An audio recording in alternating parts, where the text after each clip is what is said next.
100 children were locked inside a mountain prison designed to create a monster. Only one survived. After enduring years of hellish training, he emerged with power so terrifying people began calling him the demon god. But there's one problem. He knows nothing about the outside world or how normal people live. So the deadliest man alive starts over as a simple escort warrior while secretly hunting the master who ruined his life. And how many will fall before he gets his revenge? One day, a treasure map appeared in this world, believed to be the hidden martial arts of Jeonggija, the greatest master in history. This happened somewhere in Hengshan. Along with the secret weapon he left there, this sincerely named treasure rekindled the flame of Mirim, which had long since died down. A multitude of birds flew around a huge rock from the roar, and suddenly, the rock was shattered in two. This created a large cloud of dust as the stones fell directly to the ground from above. Hunwoo picked up his broken sword and declared that he had finally escaped from there. He looked ahead and spoke accurately. The sky should be blue. When he looked at his hands, he realized that it must be the shock of being in the cave. No matter how hard he tried, he couldn't remember his life before entering the cave. But he did manage to remember one thing. He would get revenge, no matter what. His first memory is of being 10 years old. He remembers Jeonggija, the same master who placed his hand on his chest and said they wouldn't understand or believe it, but in 10 years, they would save the world. Hundreds of descendants, 100 children, had been gathered by Jeonggija, and he was one of them. He still remembers his chilling gaze as he told them that they must listen to him. Tomorrow they would begin martial arts training, so they should get plenty of rest. He felt no fear then, perhaps because he was an orphan. Jeonggija told anyone who tried to escape to know that he had sealed the exit. It would be terrible if anyone tried to stop them here, wouldn't it? After that, the martial arts training began, and everything, including sleep and nutrition, was carried out under strict control. They couldn't do anything on their own. The first art they learned was breathing. The art of three energies, which was embodied by the power of the heavens of the earth, was the embodiment of humankind. After this, they learned sword fighting, the art of the three energies of the sword, and how to move their bodies through space. The spell, 3 energy dash. In other words, under Jeonggija's guidance, they even learned how to walk properly. About 3 years later, he gathered them again and informed them that the arts he taught them could achieve the divine level in the world of martial arts. Over the next 7 years, each of them would complete their training in this art. Each of them would open this door and enter inside. To prevent the catastrophe that threatens the world, they must train. And they must train without restraint. After some time, when he released them, they dispersed everywhere, and Hyunwoo realized that he was now certain that the reason they had to survive in this hell was all because of Jeonggija. As he said, they trained relentlessly inside the cave, and the fog that filled it was actually concentrated energy. Thanks to this, their skills grew day by day, but the energy became so dense that reality itself began to distort. They saw dark energy around them, and looked at each other questioningly. They didn't understand what kind of creature it was, but suddenly the monster began to crawl out and opened its mouth with a sharp tongue. The monsters pounced, and that very day the gates to hell opened. People decided to draw their swords, and every day was full of horrors. It was a struggle for survival. Although his art, taught to them by Jeonggija, began to improve significantly faster than when they were simply training in the foggy cave, no one except him survived. His comrade shouted his name, Hyunwoo, at the end, so that he would survive. Yes, that was his name. His name was Dan Hyunwoo. Sometime later he found himself in a cloud pavilion. The street was very crowded, as was the cafe. Hyunwoo entered the cafe and saw a girl there. She is the daughter of the Cho clan patriarch, Seloyoung. She immediately looked into his eyes and noticed him, after which she turned to Cho-in and asked her to look at the man. He carries a sword without a scabbard. This sword was cracked, and Cho-in noted that this sword looked quite unique. He is also the son of the Cho clan patriarch. At this moment, Hyunwoo ordered food, and the waiter wished him bon appétit. How long had it been since he had a proper meal? He took a bite of noodles and realized that everything seemed to simply melt in his mouth. Everyone liked the food in this cafe, and Seloyoung looked at him, not understanding why this man had captured her attention so much. When Hyunwoo finished eating, he told the waiter that it was very tasty, and he was glad that he liked it. After which he looked questioningly at Hyunwoo and said that he owed 5 points. Hyunwoo replied, "Money, right." He completely forgot about that. He said, "Right, he needs money." The waiter looked at him in bewilderment and asked, "Are they in trouble? If he ate, then he needs to pay." Hyunwoo replied that he had no money, and the waiter remarked that he was very straightforward. Then he should give him his sword. The protagonist said he couldn't give it up. He'd traded it for the life of his last friend. The waiter started yelling, so what did he mean? He hadn't intended to pay in the first place. Many people gathered around him, and at that moment, Cho-in shouted at Seloyoung when he saw her approach and pull out a bag of money, asking the waiter to go easy on him. She wanted to pay for it. Seloyoung smiled and looked at the waiter, who stood there in bewilderment, after which Hyunwoo looked her in the eye and remained silent. He realized she'd paid for it, and it seemed something needed to be said in such a situation. Seloyoung realized that seeing him up close convinced her even more. His eyes looked like those of a child experiencing the big world for the first time. Hyunwoo opened his mouth, but remained silent and immediately walked away. Seloyoung looked after him in surprise and said she thought he was trying to tell her something. No one understood whether he had simply left without thanking her. Cho-in remarked that the tramp was ungrateful. Seloyoung said that he must have been truly broke, and Cho-in noted that wasn't all. He seemed to have no inner strength at all. Seloyoung noted that his sword was incredible and was stunned, realizing that anyone would know at a glance that it was the work of a master. But if he continued to walk around without a scabbard, he would definitely get into trouble. She had to go after him. She couldn't just leave him like that. He really needed a scabbard. Hyunwoo, who had left the room, realized that since she had paid for it, he should have thanked her. After some time, many people gathered in the Cloud Pavilion. It was a meeting to discuss the influence of the Murim alliance, which was truly impressive. Seloyoung mentioned that the entire room was packed with alliance warriors. Cho-in responded that it was truly impressive and that he hadn't expected the alliance leader to personally make the first move. The head of the escort agency serving the Sima Chol clan would go through immediately. Since the unconventional alliance and the Green Forest bandits were moving toward them, he was forced to do so. He knew there was some truth to this, but so many people followed him, likely because of his reputation. The strongest, greatest martial artist in history was Jong Gija. He was said to possess incredible precognition and numerous trapping techniques, as well as powerful martial arts and an extraordinary ability to read the flow of heavenly energy. In his later years, Jeong Gija created a martial art called Shadowblade Flash, which shocked the world. Using trapping techniques in a unique way, he passed on his art to a simple vagabond and transformed this nameless vagabond into a true martial artist in 3 years. Of course, this master was soon declared a public enemy and met a humiliating death, but this only brought more attention to Jeong Gija, and many groups set out to search for him. But he vanished without a trace. Then the clan patriarch discovered a treasure map that was supposed to hide Jeong Gija's martial arts knowledge, and naturally, all of Murim followed him. Since he was accompanying them at the clan patriarch's request, nothing should happen, but they still had to be very careful. Understand? Sometimes things happen in this world that are impossible to predict. After some time, Cho-in turned to his sister and said, "Is she going after this vagabond?" He was against it. He had no connection to them and knew no improper manners. She would waste her kindness on him. Seloyoung tried to object, and at that moment, Sima Chol agreed. After all, breaking away from the group would be too dangerous, and besides, the alliance leader was supposed to be here soon, right? Seloyoung looked down sadly and said she would follow their advice. Meanwhile, Hyunwoo was among the ordinary people on the street and approached a market where a vendor was quoting the price of his goods. The customer was demanding a discount. Loud music was playing and people were dancing. Hyunwoo looked around and remarked on how peaceful it was here. He noticed a loving mother and her son who was thanking his mother for her purchase. He was very surprised by this, and he remembered his past when his friend told him that they must get out of here no matter what, and that outside they would be able to do things they never could before. He asked him to promise him one thing. If he gets out, he should go to his house and tell his father everything. His friend was a guy named Aksegi, and the protagonist replied that he would tell him himself. He laughed and replied that yes, he would tell him himself, and that his friend should not die. And yes, they would definitely survive. When the battle began, Aksegi fell under the influence of the monster and shouted at Hyunwoo to watch out. He noticed the creature, but before he could move, Aksegi took the full blow and died. Hyunwoo still didn't understand why he did it, because it should have been him. He begged him to get up because they wanted to go to his father. Aksegi replied that he was the strongest among them and he must survive, and tell his father that he was sorry. His friends and all their lives were ruined. His freedoms were bought at the cost of 99 lives. He owed them everything, and he swears to them that he will collect the debt from Jeong Gija. When he reached the premises, he realized he had been wandering aimlessly and came here again. He opened the door slightly and saw the very girl who had paid for him and realized she was still here. And if you think about it, he never thanked her. He looked at her through the crack and also saw a crowd of people gathered, saying that if they didn't rest, they would reach the destination in a day, and that they should move quickly and keep up. They listened to their leader and shouted, "Yes, indeed." With these words, they ran out of the premises, and Hyunwoo watched in bewilderment as Seloyoung ran out of the cafe and realized that the girl was also with them. But where were they going? After some time, the entire clan team decided to rest at the entrance to the Hengshan. He watched them confused. Were they going where he came from? The group behind them is also moving towards that place. What are they looking for? One of the men said that the traditional Green Forest Bandit Alliance had changed their minds. This worried him.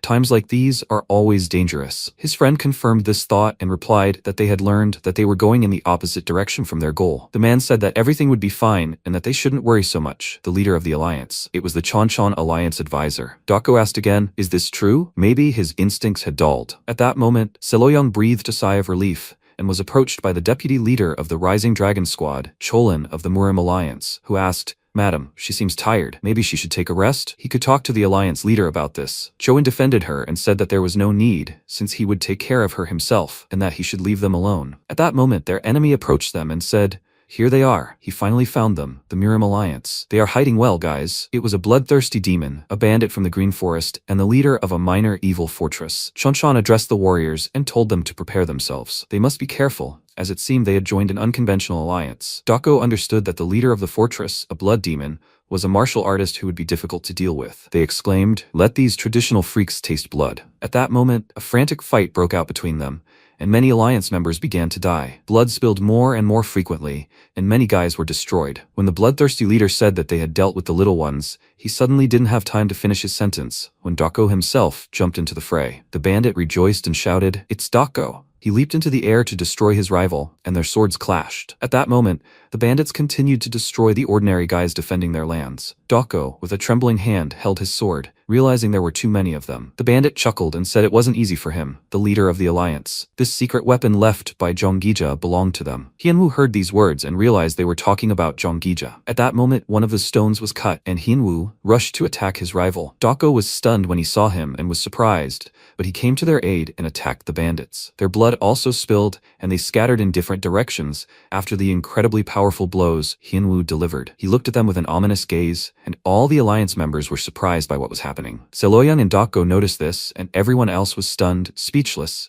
But where was Jonggija? Dako didn't understand where he came from. He hadn't even felt a thing. Chanshan turned to him and said that he appreciated his help, but why was he looking for him here? Jonggija had already died 10 years ago. When Hienwoo heard this news, he was frozen with horror. He asked again, "Is Jonggija dead?" But he hadn't yet avenged his fallen friends. He said he didn't believe it, then lowered his gaze. At that moment, magical rays of light began to spread through the forest, and even Hienwoo himself didn't realize it, but the warmth of the void was seeping through his body. Because of this energy, the Miram military alliance fell into a state in which they were completely unable to do anything, consumed by the feeling of loss that surrounded them. They all fell to the ground unconscious, and he realized that he had endured all the horrors and escaped hell. He recalled the words of his friends, begging him to tell their families what had happened here. Let him avenge them, for all who had died so unjustly. He felt the energy of the void and realized that if this continued, all the warriors of the Miram alliance would collapse without energy. He needed to get rid of him quickly. Seloyang came closer and asked, "Is he alright?" Hienwoo noticed her and realized it was the same girl. He'd followed the girl who'd been kind to him. He remembered the kindness of his friends, and the reason he'd survived and gotten out was their kindness. Now that Jija was dead, he couldn't take revenge, and now he had to go looking for them. The boys started discussing what had happened, and the feeling of helplessness had vanished. They asked in surprise, "What? Him too?" Dako realized the void energy had vanished. Even experienced masters aren't always capable of that. Who was he? Hienwoo watched, then looked away, and Seloyang asked, "Is he looking for someone?" She turned to her uncle, Sima Chol, and said that this man had saved them. Maybe they could at least help him find who he was looking for. She hesitated, and Sima Chol considered how difficult it would be to refuse her request to help the man who saved them. But the Alliance warriors were nearly swallowed by the void energy. Would the Alliance leader really allow this? Dako lowered his gaze and paused, then realized he dealt with the Green Forest bandits and the unconventional Alliance in an instant. He was incredibly dangerous, and with their losses, it was better to keep him close than let him go. He agreed and extended his hand. Sima Chol asked if he wanted to work for an escort agency. The people around him began to question him. Working for a strict escort agency was a serious proposition. Hienwoo considered this and replied that he wasn't sure when Cho-in suddenly blurted out that the escort agency didn't hire just anyone, so he shouldn't say he decided to refuse. Hienwoo replied that he wouldn't answer, but he didn't know what it would take. The people around him were stunned, confused. Seloyang decided she'd explain everything. Escort services are services that transport cargo on request and protect clients. Sima Chol considered this, wondering if this was the right choice. The boys wondered where this country bumpkin had come from, but they'd seen his sword and felt it too. Killer energy was radiating from it, indicating it was definitely no ordinary weapon. One of them chuckled and asked how such masterful workmanship could have ended up on the belt of a simple country bumpkin. Indeed, such a person needed a worthy wielder even more than he needed. There were too many witnesses here now, so they'd wait until the alliance leader and squad leader left for Hengshan. After a while, evening fell and a beautiful sunset appeared. They found themselves near Hengshan Rock, and Chanshan said, this is what they were looking for. They felt uneasy here. Everyone exchanged glances, and Hienwoo realized they were looking for that place. Doko asked if they could finally see Jonggija's secret techniques. Chanshan Chanchan explained that they couldn't find the entrance to the cave because no one had seen anything there. They couldn't waste time and would have to fight their way through the mountain. Doko noted that doing so could damage Jonggija's records. Hyunwoo thought for a moment and realized that the place he'd left was already blocked, and he'd have to find the place Jonggija had used, the place where he sensed the remnants of his energy behind the stone. He rushed there and landed on the stone, announcing that the entrance was there. Doko gaped in shock and asked how he knew. Hinwoo replied that he used to live there. Siloyoung now asked, "In such a place?" Choin chuckled at this. It was to be expected of him. People were saying he lived in the mountains like a wild animal, and now it was clear why he carried a sword without a sheath and looked so battered. Doko raised his hands and shouted that the UN would be sent to search. The advisor, the leader of the Rising Dragon Squad, and everyone else would stand guard. The subordinate answered, "Yes, indeed," and Doko said that he was in his debt again, thanking him for that. Hinwoo replied that there was nothing inside. The only thing left were the memories of death. He looked inside and felt a dark magical power. Doko felt himself look even sadder than before, or was it just his imagination? He touched his shoulder and asked him to leave it to them. He didn't have to participate. Doko decided to go there with Chanchan, who rushed inside. Hinwoo thought that Jonggija was already frozen, so it didn't concern him. At that moment, Siloyoung ran up to him and asked if he really lived here. She smiled and looked at him, and Hyunwoo looked her in the eye, when suddenly two guys got ahead of her and she screamed angrily, "What are they doing?" They replied that there was no guarantee he wasn't a bandit spy. Siloyoung asked what he was talking about. He was saving them from them. Choin asked again, "Is she sure about that? What if this was just an act to lull them into a false sense of security?" The guy was saying that if he was truly innocent, he wouldn't mind handing over his sword. The guy realized that up close, everything became even clearer. The sword looked old and worn, but he had never seen such deadly energy flowing from it. Hyunwoo grabbed the sword and asked if he wanted him to hand it over. The guy smiled and said that he should give it here. He replied that a deceased friend had entrusted him with this sword, so he wouldn't give it to anyone as long as he lived. He looked menacingly at the guy and said nothing more. The guy smiled, and Siloyoung watched silently, when suddenly he was closer, and Hinwoo realized that one of them had circled around to attack from behind, while the other was pressing from the front, and they were about to attack him simultaneously. In that case, he would bend and cut them. The guys exchanged glances and rushed forward. Hinwoo had known all their moves from the start, and one of them shouted that he would have given up the sword nicely, and it would have been painless, and swung at him, when suddenly Hyunwoo jumped and Doko shouted, "Enough!" He told them to stand guard. "What are they doing here?" The guy turned to the alliance leader and stopped when he saw them emerge. Sima Chol wondered if they had found it. Jonggija's secret weapon? Doko exclaimed, "Here they are finished and they need to go." His subordinates listened to his order and listened, and the boys told Hyunwoo to consider himself lucky. Siloyoung ran up to him and asked, "Is he okay?" He didn't understand what she meant by okay, and Siloyoung said good, because she was worried. By the way, they didn't even know each other's names. Her name was Siloyoung. He replied that his name was Hyunwoo, and she asked again, "So Hyunwoo? That's a good name. Okay, they should go because they have to go back." And so, the Mirim Alliance's expedition in search of the secret weapon, Jonggija, came to an end for now. After some time, they found themselves in Hubei province. People were discussing the new news among themselves. Murim had found the secret weapon, Jonggija. Then it was only a matter of time until the Murim Alliance took over the world. Even in the cafeteria, the boys were discussing what kind of weapon it was. But how could they know? The Alliance had immediately hidden it. The endless rumors about the Murim Alliance spread further and further. Meanwhile, at the Murim Alliance headquarters, Doko got angry and slammed his fist on the table, shouting that this was simply ridiculous. No one would believe them even if they bluntly said there was no secret weapon of Jonggija. It was a meeting of elders, and one of them asked, "Do you think this is the end of it, Alliance leader?" The rumors had already reached Wuhan and filled all of Hubei. All they found in the cave was this wooden box, apparently left there by Jonggija, and inside it was a letter. Chanchan asked, "What did it even say? A blood demon?" He wrote that the blood demon would plunge the entire martial arts world into chaos, and to prevent this, he took on hundreds of disciples. They would teach them how to use their power to stop the blood demon. To control these masters, the yin-yang parasite contained in this box was necessary. The blood demon would not achieve its goal this way. They opened the box and felt the energy emanating from it. It's surprising that no one had ever heard of the yin-yang parasite before, and there was no trace of the hundreds of disciples mentioned in the letter in the cave. How could anyone believe something like that? The elder asked if he meant the letter was just the ravings of a madman. He replied that he didn't think so, but rather that some unknown force was behind it. Chanchan asked if he had reason to be suspicious of the alliance leader. Firstly, he had a feeling that the Green Forest Bandits' true goal wasn't to use Gija's secret weapon, but to attack the Murim Alliance. And when he returned, they found no trace, and the fact that such a huge number of corpses had simply disappeared was proof. Rumors are also circulating in the market growing like a snowball. This all looks like a deliberate attempt to draw the attention of the martial arts world to the Murim Alliance. But who could do such a thing? For starters, the clan patriarch who gave them the map should be under suspicion. However, the clan patriarch is unlikely to be such a person. But there could be a spy within the clan, and given the seriousness of the situation, they needed to find a suitable person to monitor the Cho clan. Even if the clan wasn't behind this, there was a possibility that a traitor was using them. Sometime later, the escort clan returned to the Cho clan's estate. They returned safe and sound, and Hyunwoo realized that this girl lived there. It was a large house. Sima Chol said he had to meet the patriarch, so he should take him with him to the escort agency. Hyunwoo overheard this, and Selyang said she wanted to give him the scabbard on the way, so let him go. He realized that people from the outside world were surprisingly obsessed with scabbards. She said that, although no scabbard could contain the lethal energy of this sword, it emanated incredible power, and it shattered, and he said that, as he thought, this sword didn't need a scabbard. She apologized. She shouldn't have said she could make this scabbard. He was surprised that she was apologizing, and remembered the words of his friend,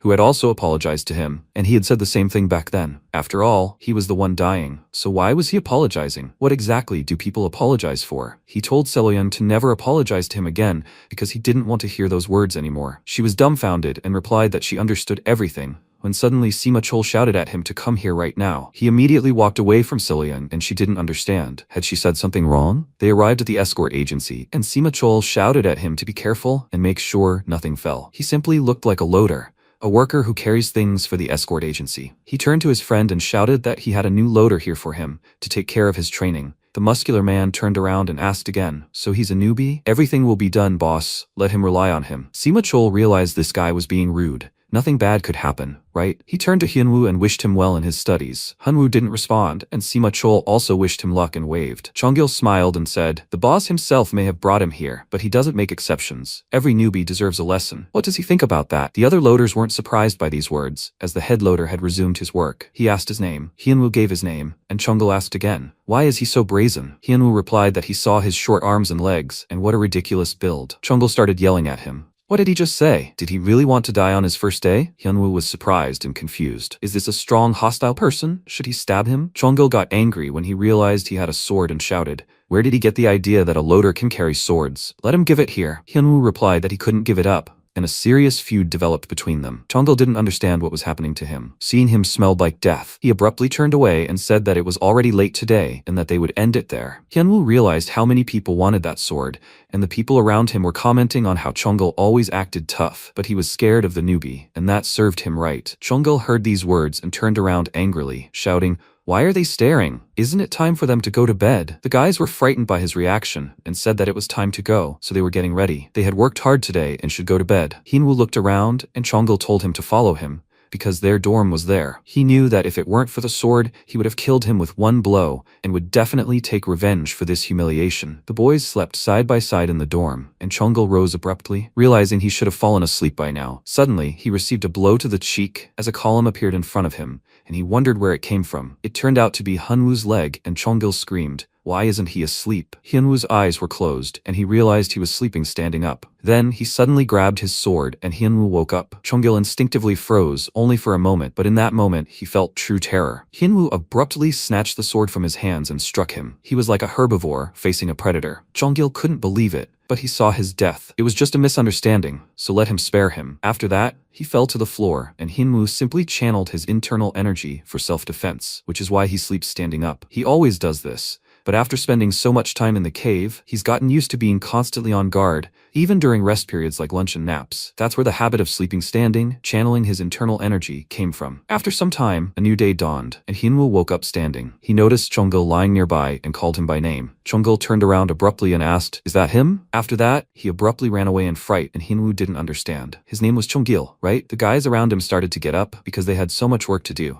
Hyunwoo asked again, "What kind of work is that?" When they went outside, they saw a lot of boxes that needed to be unpacked. Hyunwoo jumped up, broke them, and climbed to the very top, lining up the boxes one after another. So he just has to do it like this? It's not that hard. That's what a loader does. The guys crowded below didn't understand, but yes, something like that, and Hyunwoo asked if he should finish the rest. They shouted yes at him, but he should be careful. After this event, they discussed how some newcomer from some country would leave them without work if this continued. At that moment, Seloyang approached them and overheard their conversation. They asked, "Miss Seloyang, what brought her here?" She assumed they were going to lunch and thought she had come after all, because when she hears such words, she can't help but feel deeply hurt. What did he mean by not apologizing? She too is quite strange, and can't believe that curiosity about those words had kept her awake and led her to him. When their eyes met again, Seo-young greeted him and realized she had called him by his name without even realizing it. He replied that he had started working as a loader, and Seo-young asked again, "Is that so?" She hoped it wasn't too hard. What did he like or dislike about this? At that moment, she realized she hadn't wanted to ask, and he replied that he liked peace and didn't like it when it was disturbed, and he hated hearing apologies from friends. Seo-young realized he thought of her as a friend and replied, "Okay, she'll try not to tell him that." At that moment, Cholin rode up to them on horseback and said, "What a coincidence. She's even more beautiful than their previous encounters, Lady Seo-young." Seo-young asked again, "Warrior Cholin? Isn't he busy with business in Murim? What brought him here?" Cholin replied that he had just come here on a mission from the Murim Alliance.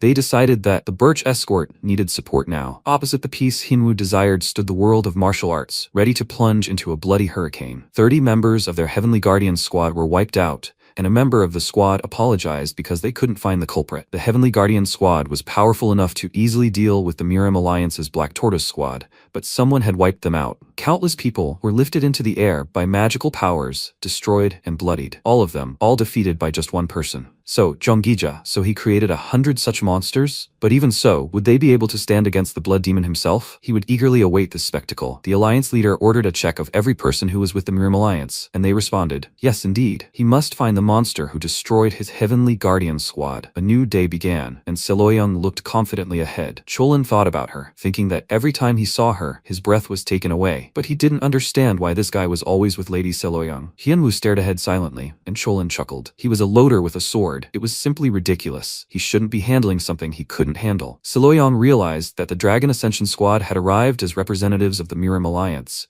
If any problems arose, they could be in trouble. She said Hyunwoo wasn't listening, and Cholin asked in surprise, were they already addressing each other as friends? Cholin's younger sister said that he was in such a hurry to carry out the Alliance leader's orders because he wanted to see his mistress. At that moment, an escort warrior approached them and asked Hyunwoo if he was Hyunwoo. He replied, "Yes, that's his name." Seo-young didn't understand what was happening, and the warriors noted that his mistress was also there. His name was Hyunpei, and he said he came here on orders from the corner office to train a new loader who would join the next mission and escort. Seo-young asked again, "But he just started working and is already going on escort missions?" Cholin chuckled and replied that that was his job, traveling and escorting cargo. He understood that this was excellent, because it was his chance to get closer to Seo-young without any freak who could interfere. Hyunwoo asked again, "Escort missions?" He didn't know what that was, but he wouldn't give them his sword. Hyunpei asked again, "What, his sword?" "Fine, let him follow him." Surprisingly, he immediately started talking condescendingly to him. Cholin asked why he was taking so long to get ready. After all, the senior warrior was waiting for him. "Aren't he afraid of being fired?" Miran chuckled at the strangeness of men,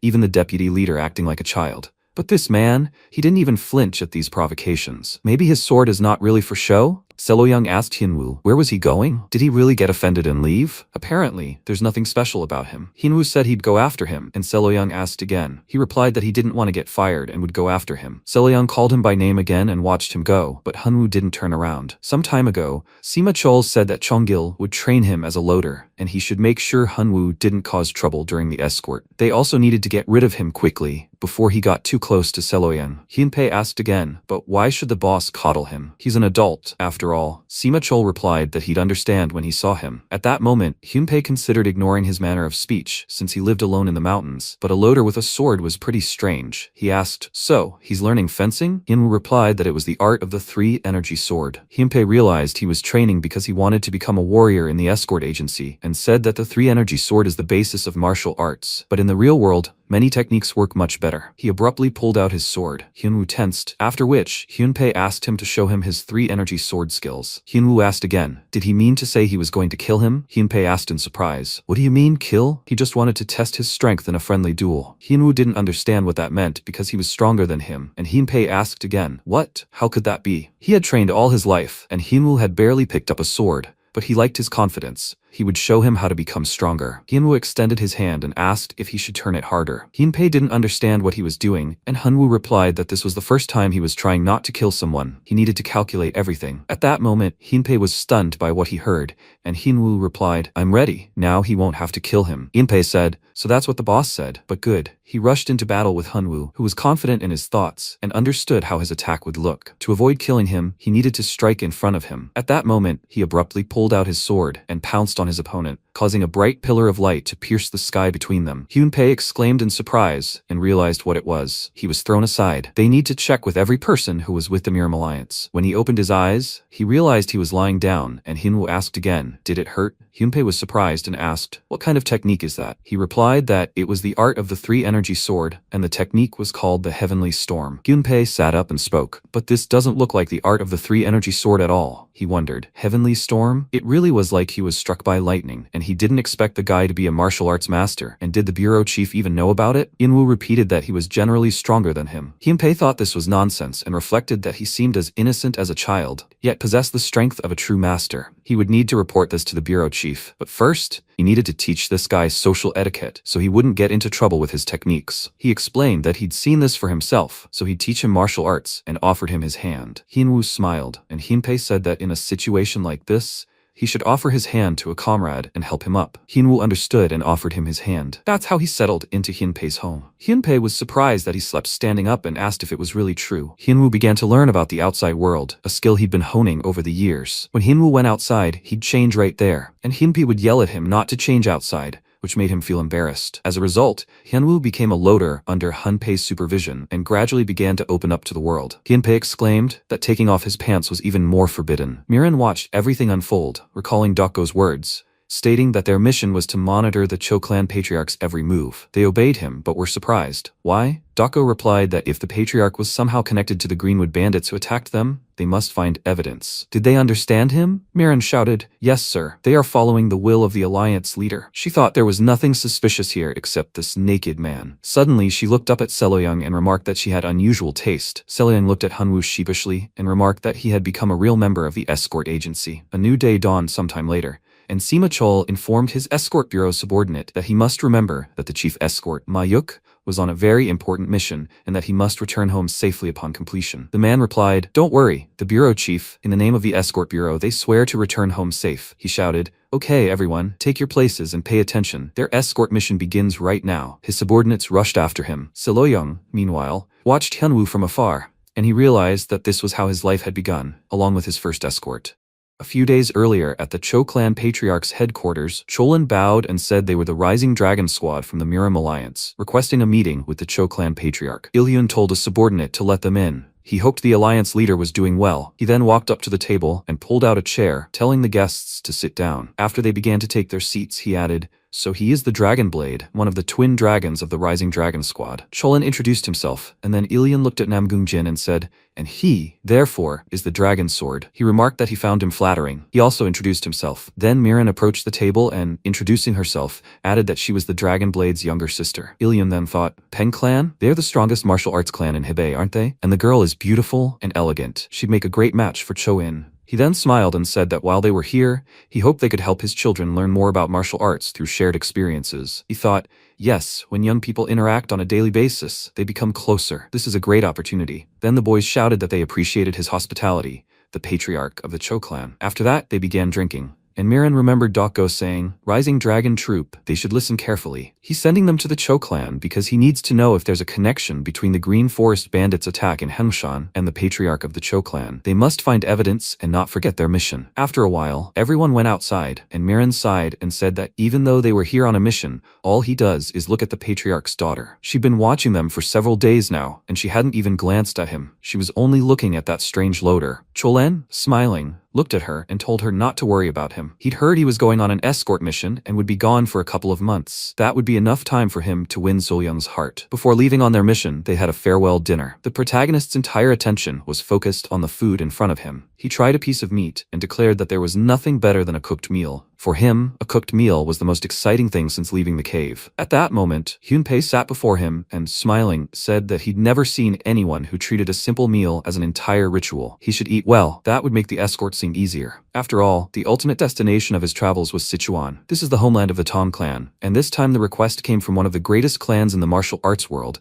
the leaders of all the Tong clans of the Sichuan Tong clan. At that moment, the elders of the Sichuan Tong clan, Tong Hongwan and Tong Cholji, passed by. Hyunpei looked at them and said, Moreover, in addition to the escort agency warriors, the Tang clan had selected and dispatched its own guards. It was difficult to say how valuable the cargo they were about to deliver was. As the protagonist continued eating, Hongwan, mounted on his horse, rode forward and, with a slight laugh, asked what that pleasant scent was. Irritably, with these words, he pointed his fingers at a butterfly flying past and then released a powerful energy, igniting the insect. He then looked away in surprise, and noticing this, Cholgi asked, "What's up, Elder?" He said that among those loaders, there was someone with unusual energy. He frowned and wondered, who? Then he turned his attention to the protagonist. But at that moment, Ma Yuk, the chief escort, rode ahead on horseback. He said that preparations for departure were complete, so they need not worry. Ongwan wondered if this was the energy of chief escort Ma Yuk. Then he looked at him and said that the journey would be long, so they should leave already. In response, he shouted that he understood, and he thought, was he really always this strong? After that, Mayuk turned and shouted, "Yes, escort warriors and porters, they must finish their meal and listen. Speed is the symbol of the Henan Escort Bureau. Normally, the journey to Sichuan takes 4 months, but they should get there in 1.5. Those present responded, "Yes, sir." Then Hyun Pei looked at the protagonist and said that if he disappointed Chief Escort Mayuk, he would be fired from the bureau immediately, so he must not lag behind. After that, Mayuk set off and shouted that they were leaving now. The protagonist wondered, should he keep up? And why did he say that? After a while, they set off. There are several reasons why escort missions with Mayuk are notoriously difficult. First, he adheres to the rules very strictly and doesn't tolerate shortcuts. But the main problem is that not only do martial arts trained warriors have to keep up the pace, but the porters also have to run at the same speed as horses and carts. At that moment, Hyun Pei ran next to the protagonist and said, "Hyunwoo, he should hold out a little longer. It's time to rest soon." But for Hyunwoo, the escort bureau's speed was no more difficult than a simple walk. After a while, the sun disappeared behind the horizon, and Mayuk, looking at Hyun Pei, asked, "Are you awake?" The MC stood silently behind them, and Hyun Pei awkwardly scratched the back of his head and said, "No, he just sleeps standing up." And so Hyunwoo and his escort reached Maopingding, a journey that usually takes 4 days. After a while, they set off again, and a few seconds later, Cheolgi stopped his horse and shouted, "Stop!" A spear flew straight at him. But Mayuk rode forward and with a sharp swing of his sword, cut the weapon in two. He turned and shouted, "Who the hell are they?" The man stepped forward and said that they should be asking. He smiled, slung the weapon over his shoulder, and shouted, "Since they're the ones who've entered the Green Forest Bandits' territory, they should drop their loads and flee if they value their lives." Looking at them, Hongwan said, "They're just Green Forest Bandits, no need to worry, they'll just watch for now." Cholgi looked at him and replied, "Okay, Elder." Meanwhile, Hyunpei looked at the protagonist and said that they'll leave if they're paid. He shouldn't worry, Hyunwoo. He thought, are the Green Forest Bandits the same as last time? Mayuk then tossed them a few coins on a rope and shouted, "Here's their payment. Now they must let them pass." But the man, with a sharp swing of his sword, cut the rope with the money in two and shouted that he didn't need his change. He wanted the cargo they were carrying. They must drop it and run. He then kicked off the ground and swung his sword. Hyunpei shouted, "Are they attacking them?" And then the protagonist said, "This idiot wants blood." Mayuk then held his weapon out in front of him, blocking the enemy's attack, but the bandit spun in midair and kicked him in the chest, causing him to fall off his horse and onto the ground. He then laughed loudly and shouted, "Do they think some pathetic Henan bureau can handle them? What are they waiting for? They must kill them." The next second, all his subordinates rushed forward and shouted, "Yes, indeed." Noticing this, Chongil asked fearfully, "What should they do with such a crowd of bandits?" Hongwan frowned and said, "These idiots, they're not just Green Forest Bandits. Who's behind them?" The man shouted, "Did he think they were just robbers? They're the elite Green Forest Bandits." He charged at him and shouted that he should consider it an honor to die by his hand, old man. But Hongwan pointed his weapon at him and shouted, "What a pity. If they were just bandits, he could have spared their lives." Then the needle pierced the tree behind him, and the bandit said in surprise, "That can't be right. How could a simple needle do something like that?" With these words, he looked at the hole that had formed in his body. His subordinates looked at him in surprise, and Hongwan armed himself with needles again and demanded how they dared steal the Tang clan's property. He shouted, "Trash like them isn't worth even touching." He then threw needles at his opponents, hitting each one in the body. Then the Dread Shadow clan advanced, and the one standing in front said that, as he thought, the bandits' strength would not be enough. Since Elder Hongwan of the Sichuan Tang clan had decided to personally intervene, they could no longer hold back. This was the order of the Dread Shadow clan's leader: leave no one alive. At that moment, Hongwan, looking at Cheolgi, told them to prepare. This enemy was even more serious. He replied that he understood. He added that even if every member of the escort bureau perished, they were obliged to deliver the cargo to the Sichuan Tang clan. They were the elite, personally chosen by him. No matter what happened, they must protect the cargo and deliver it. The next second, their opponents charged, one of them ordering them to kill them all. A terrifying battle ensued, swords sparking in all directions, with MC standing at the epicenter. People all around shouted, "Don't break formation." The next second, one of the loaders was wounded, and Ma Yuk, gritting his teeth, thought that their accompanying warriors were no match for them. They were true martial artists. The Sichuan Tang clan seemed stronger, but they weren't planning on defending. The next second, the attacker wounded Hyunpei, and the protagonist noticed. The warrior kicked off the ground and prepared for another attack on Hyunpei. At that moment, the protagonist remembered how he smiled and asked, "If it's so delicious, wouldn't he like to share?" He then concentrated energy in his sword and swung it sharply, releasing a powerful electrical energy. Hyunpei turned around in confusion, and the other warriors wondered what that explosion was. Did lightning strike? Then Hyunpei cried out in surprise, "Hyunwoo, did he use his heavenly storm? Hurry! He must help the others." He asked in response, "Why?" He only saved him because he was helping him. And Hyunpei shouted indignantly, "What do you mean, why? They're all part of the escort mission." He's begging. At that moment, one of the enemy's swords pierced Mayuk's body, and Chonggul fell to his knees and raising his hands shouted that they were simple loaders. They didn't have any energy for fighting. At that moment, MC sighed and said he didn't understand what he was talking about. But if he was asking, then fine. With that, he frowned and abruptly charged. The battle continued, and one of the warriors shouted, "Such cheap tricks won't work against them, Hongwan. It's not too late. They must surrender and leave the cargo. After that, they must flee if they want to live." The next second, the protagonist appeared behind the warrior, and Hongwan wondered in surprise what had slipped past him. Only Hongwan could barely catch his movements. After that, the protagonist said, "That's enough." A powerful electrical energy exploded around him, and he turned to look at it. Meanwhile, Umanhyo looked up at the sky and asked, "Was the entire Dread Shadow clan wiped out?" He was sure that would be enough to deal with the escort agency, and that old man from the Tang clan, right? She was the leader of the Dread Shadow clan from the Uman clan. With that, she adjusted a strand of her hair, and Yonsa stood behind her, asking for forgiveness. It seemed there was a martial artist among them, one that hadn't been reported. They would find out who it was and return, but she said no need, she would go herself. He shouted in surprise, "She's going herself?" And she smiled, and placing her hand on her chest replied,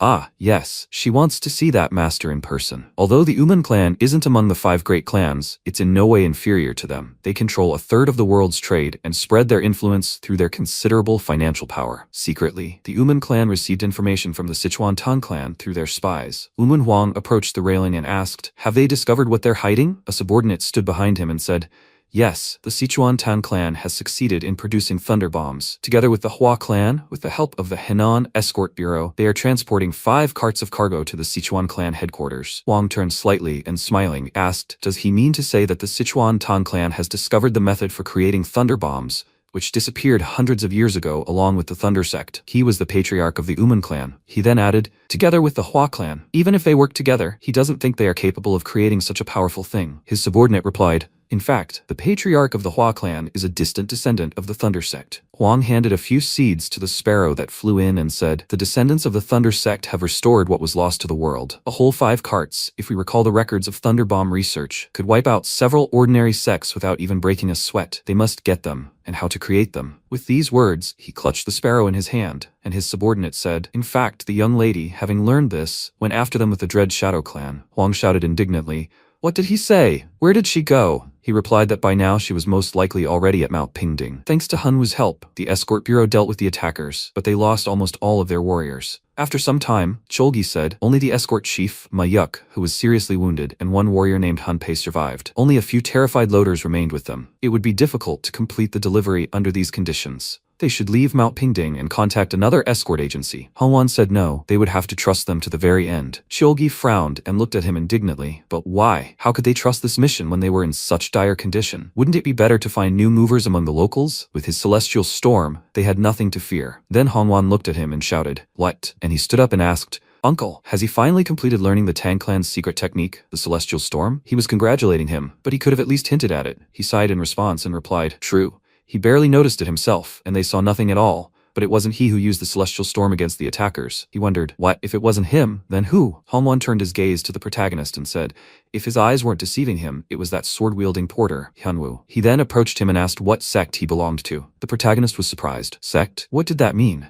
He replied, the place where he started practicing martial arts. MC thought Gija had never taught them martial arts. He'd simply abandoned them to survive in hell, his abilities developing naturally. Through brutal battles, close calls, it belonged only to him, so he didn't have a place where he learned it. Then he said, he doesn't have that. Hongwan shouted in surprise. What is he talking about? He doesn't have a sect? He doesn't mean to say these powers fell upon him from the sky, does he? And why was he speaking so rudely to a martial arts elder and the Tang clan elder? Hearing what was happening, Hyunpei ran toward them and shouted, no. Hongwan was indignant. Was he looking for a fight? But the next second, Hyunpei stepped between them and said, sir, his friend lived alone in the mountains for a long time. That's why he's like this. He's trying to teach him some manners, so he asks him to please forgive him. Then Hongwan frowned and thought, so, is he one of those brats who thinks they're better than everyone else because of their strength, and all for the sake of completing the mission? Besides, he really is strong, and he also seems to be listening to the words of this escort warrior. In that case, the next second, Hyunpei turned back slightly and, turning to the protagonist, said, please, if he's going to continue talking to people like that, it would be better for him to keep quiet altogether. Then Hongwan noticed that he was stronger than he thought. Hyunpei was surprised. Who? He replied that he would take the place of Mayuk's main escort and see this mission through to the very end. He thought, then, no matter what happens, they will be protected by the one who wields the heavenly storm. He cried out in surprise. What? Then Mayuk, clutching the bandaged wound on his body, sat up and said, yes, Hyunpei. Only he remains. He should go back for reinforcements. He will lead them, he thought. Yes, someone must take charge of this mission. Then he bowed and shouted that he understood. He might not be the most worthy, but he would take the lead and carry out this escort mission all the way to Sichuan. Hongwan replied that they would do just that. It was too late to move out today, so they would rest until tomorrow. The next second, Chulgi wondered in surprise. How is this possible? A simple loader turned out to be a powerful martial artist who wields the heavenly storm, and so the Henan Escort Bureau mission continued with Hyunpei at the helm. Hyunpei then shouted that everyone should go to bed now. Meanwhile, Mayuk was returning to the bureau to report the attack as soon as possible. He raced on his horse and thought, no matter how strong this loader Hunwoo was, if the attacks continued, everyone would be in danger. He needed to get back to the bureau quickly so they could send reinforcements. Then he glanced to the side, gritting his teeth, and wondered what was going on. What was that escort heading toward the bureau with him? He had a bad feeling. He needed to hurry. But the next second, a hook on a long chain struck his head, knocking him from the saddle. And then a group of phantom assassins, the Blood Demon Assassin Corps, jumped out of the forest. Their leader said that the rat had been dealt with, and now they were at the Cho clan's estate. Meanwhile, Il-hyun sat at the table, brush in hand. He sighed loudly and said that work wasn't over today. Chol sat opposite him and asked if they could take a break for today, since he was tired. He replied, no. The more they put off work and training, the less they'll want to do it. It needs to be finished. Then a few drops of paint fell on the table, and Il-hyun frowned, wondering what that sensation was. At that moment,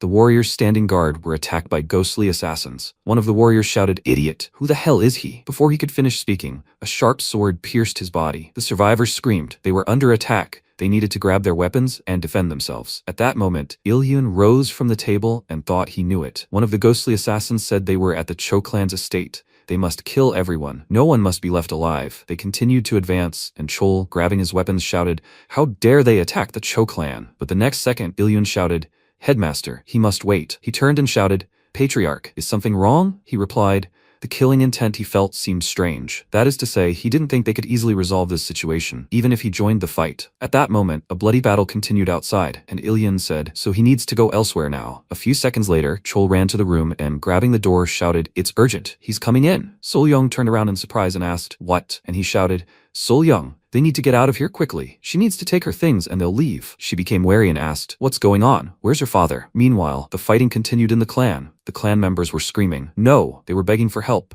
letting out loud cries, and then one of the ghost assassins shouted, they must also kill everyone the escort bureau finds. The others shouted, it will be done. Meanwhile, Sol-young and the others rode away from the estate on horseback. She turned around, noticing the buildings engulfed in flames, and said that the fire from the estate had spread to the Henan escort bureau. But the next second, Chol shouted, she mustn't stop, Sol-young. They need to get out of here. She wanted to protest, but her father was still there, and he shouted, have she forgotten who her father is? He is Il-hyun, the strongest spearman and patriarch of the Cho clan. At that moment, Il-hyun grabbed his weapon, knocking down the wall of the top floor of the building. Chol added that he had no equal in the entire Shuchang region. At that moment, several phantom assassins noticed him. One of them said, so this is the leader of the Cho clan. They must deliver his head to him. The next second, the warriors jumped up and Il-hyun jumped down. Meanwhile, Chol shouted, doesn't she understand? The patriarch decided to delay them so she could escape. Cho-in, standing nearby, said, Uncle is right. She should trust her father, Sol-young. Tears began to stream down her face. She wanted to protest, but Chol said they needed to hide. They needed to look around. He apologized, but could the Rising Dragon troop go with them? With these words, he looked at Miran, and she said that now they are forced to return to the Murim alliance.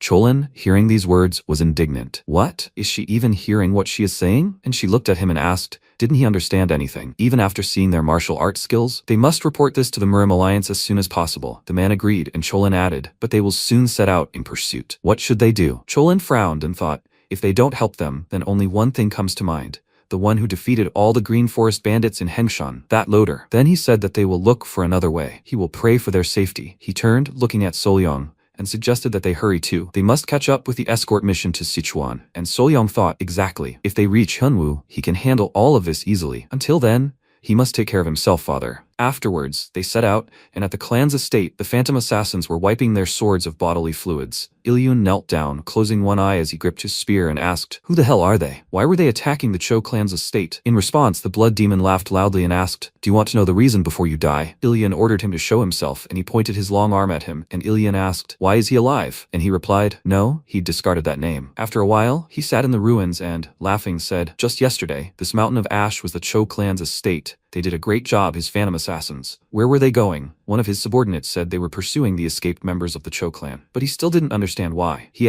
was asking, why did he, a blood demon, destroy the Cho clan's estate? Blood Shadow he knew, but what about his connection to Gija? He frowned and replied that he knew they were rivals who had laid down their lives for this. He replied that it was true. There was a bond between him and Gija that could not be broken. Of course, now only he remained. It was here that Jia first decided to take 100 disciples to stop him, right here in the Cho clan's estate. Wasn't it logical to start from here? The first step in destroying all of Gija's plans. That's why he couldn't leave a single sapling of the Cho clan's bloodline alive. Meanwhile, Chol turned slightly and thought, damn, when did they manage to get there so quickly? Just a little more, and they would reach the escort mission. Choin moved swiftly forward while the dark aura approached him from behind. Chol shouted, "Choin, they're already here. He can't fall behind." He shouted that he would definitely catch up, but the most important thing was to protect Selyang, and she was surprised. What was he talking about? No, she wouldn't allow it. At this rate, it was because of her that they were going to die. Before she could finish speaking, a sharp sickle pierced Choin's chest, and Chol called out to him in alarm as Choin was pulled from his horse. Selyang, tears in her eyes, tried to call out to him. She screamed, "No!" But the ghostly assassins continued to run forward.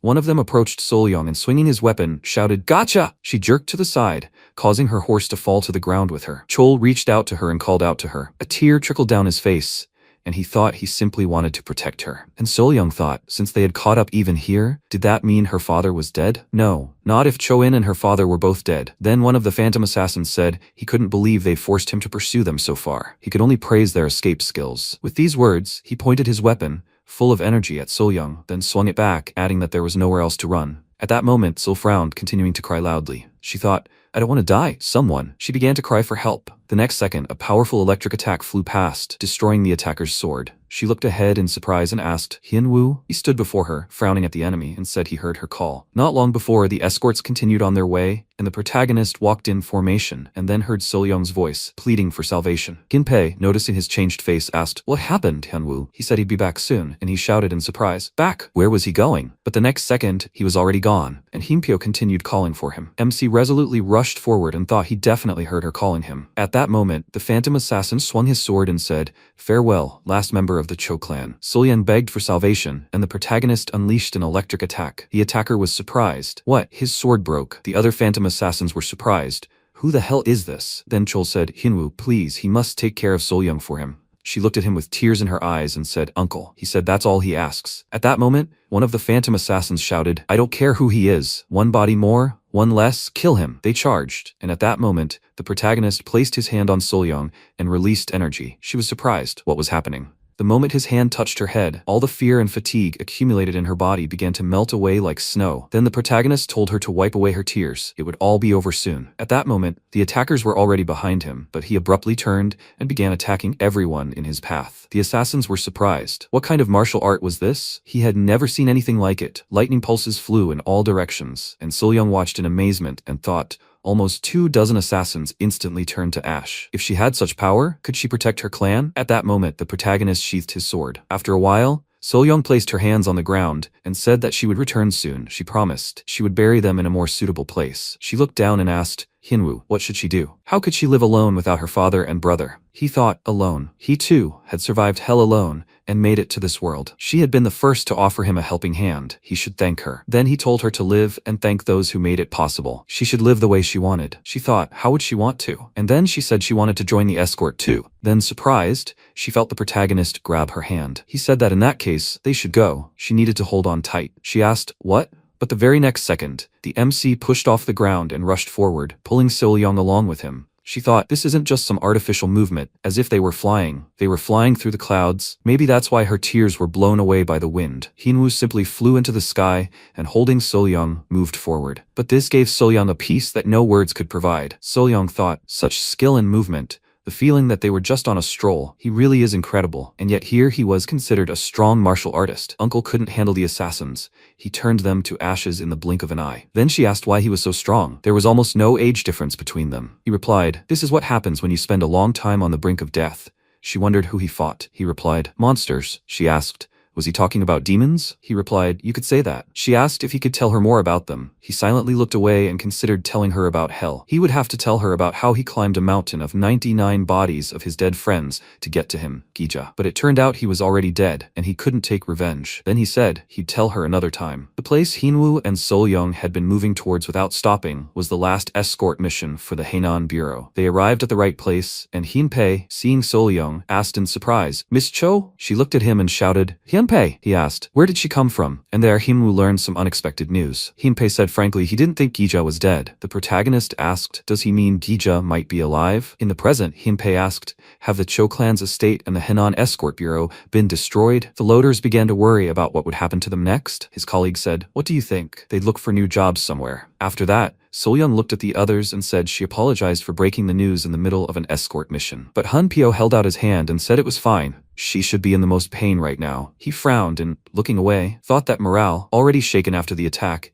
had hit rock bottom because of this news. If this continued, they wouldn't be able to complete the mission. They needed to somehow break out of this impasse. Then he said they'd still been promised a hefty reward for completing this mission. With that amount, each of them could start a new life, and a pretty good one. Or maybe they could even rebuild the Henan Escort Agency. After all, they still had Miss Cho with them. Their gazes met and she thought, yes, all is not lost. She was responsible for the people who worked for the Cho clan. By taking on responsibility, she could become as strong as Hunwoo and avenge her father, uncle, brother, and all the other members of the Cho clan. Then the protagonist looked at her and asked, "So, are they leaving?" Hunpei replied, yes, they would complete their escort mission. At that moment, Cheolgi, turning to Hongwan, said, "Isn't this girl the daughter of the Cho clan patriarch?" He replied that he shouldn't think too much and should focus on the mission. He thought that he had been worried when the loader disappeared, but as long as he was escorting the cargo, he could take any woman or tiger with him. A few seconds later, they set off again, and Seol-young, running forward, thought that Hyunwoo had said he had been fighting monsters somewhere for a long time. She had never heard of such a place. What had happened to him? Then she ran up to him and calling him, asked if he would tell her more about what they had discussed. He asked, "Is Gija really dead?" She replied, "Something like that." "So people say he died 10 years ago." He said, "I see." He thought, so does that mean he can't take revenge after all? At that moment, Hyunpei said, "To be honest, he doesn't think he's dead." They looked at him in surprise, and the MC asked, "He means Gija might still be alive?" He replied, "Something about the death reports doesn't add up. Rumors usually have a single source, but not here." And people believe in his death, as if there was proof. As if someone had shouted it out to the entire Jianghu martial arts world, so everyone would believe Gija was dead. Sol-young was surprised, but who could have spread such a rumor, and why? He replied that he couldn't be sure, but most likely it was done to hide from the public eye, and that Gija himself had started the rumor. She was surprised. He means he convinced everyone of his death himself? The protagonist said, about 10 years ago. The next second, Hongwan raised his hand and ordered everyone to stop. Yeonsu stood in front of them with several other subordinates, and he said, "I apologize for accidentally getting in the way." Hongwan said, "It looks like a wheel has fallen off." Yeonsu replied, "Yeah, it happened so suddenly.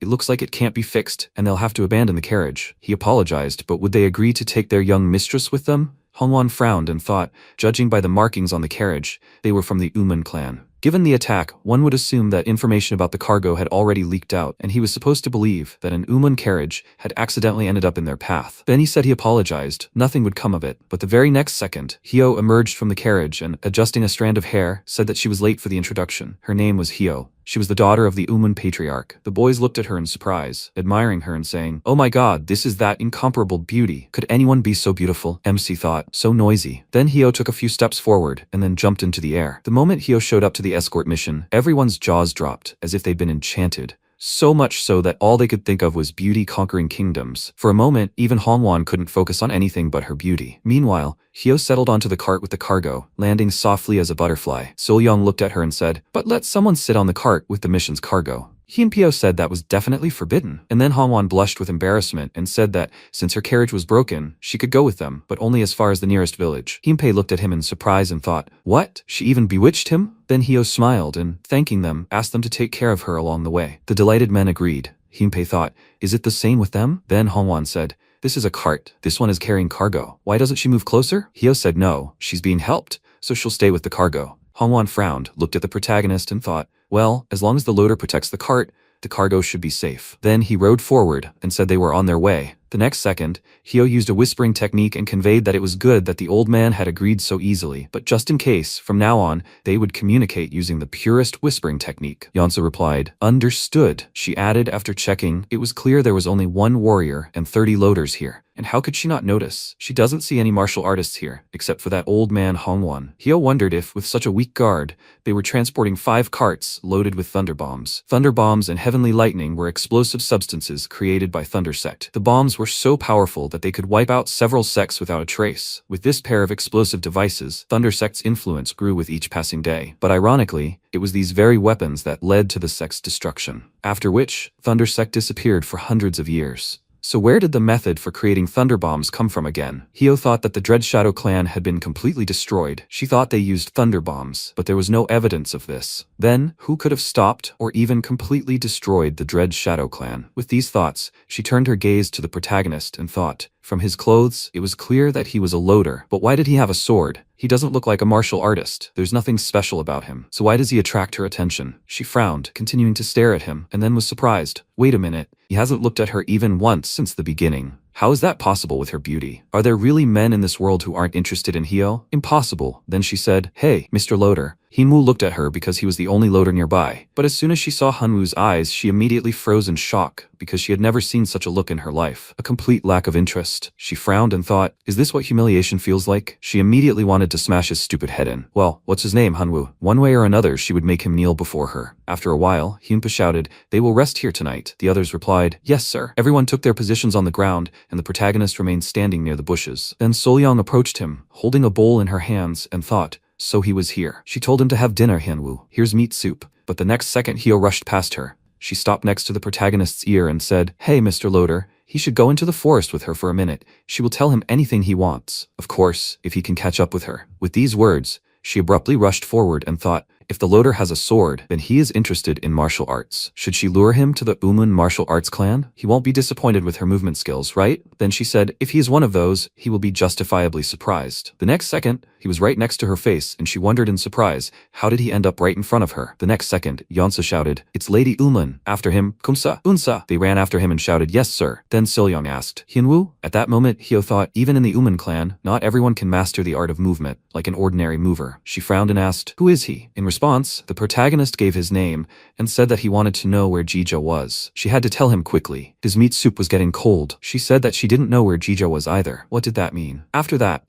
the protagonist turned around and said, if she doesn't know, then he's leaving. She shyly extended her hand forward and shouted for him to wait. She still had questions. But at that moment, Choin ran up to them and shouted, "Idiot! What did he do to Lady Umun?" He started to draw his sword from its sheath and shouted, "How dare a loader raise a hand against a lady? He will pay with his life." But Hyo said, "Yeonsa, he must let go of the sword." They looked ahead in surprise, and the next second, MC disappeared. They were surprised. How did he do everything? He was just here. Hyo noticed that he had evaporated. This is not movement or the art of movement. He was gone. The next moment, he was next to Solyong, streams of wind shooting through her hair. She screamed in fear. "God!" She looked at her hands in surprise and asked, "Where's the bowl?" At that moment, the protagonist took a few sips of broth and said, "Good, the soup has not yet cooled down." She looked at him in surprise and asked, "Hyunwoo, when did he return?" Then she turned her gaze forward and asked, "Where is the person he chased?" He asked in response, "Who knows? He will return whenever he wants." Then she looked at him and asked, "What is more important? She's so beautiful, isn't she? I mean, Lady Umun." The protagonist took a few more sips of soup and said, "Pretty enough to seduce any man." She said, "Yes, he's right." And then she blushed with embarrassment and awkwardly asked if she could ask a question. What did he even think of her? Was she pretty? He turned his gaze to her and asked, "Her?" She answered, "Right, her." He said, "Not like her." She frowned and asked, "Yes?" She understood. Then the protagonist said that he doesn't like pretty women. She wondered why? He answered, because seducing a pretty woman leads to death. At that moment, Yeonsa said that he can't believe it, but it's definitely a loader. Without a doubt,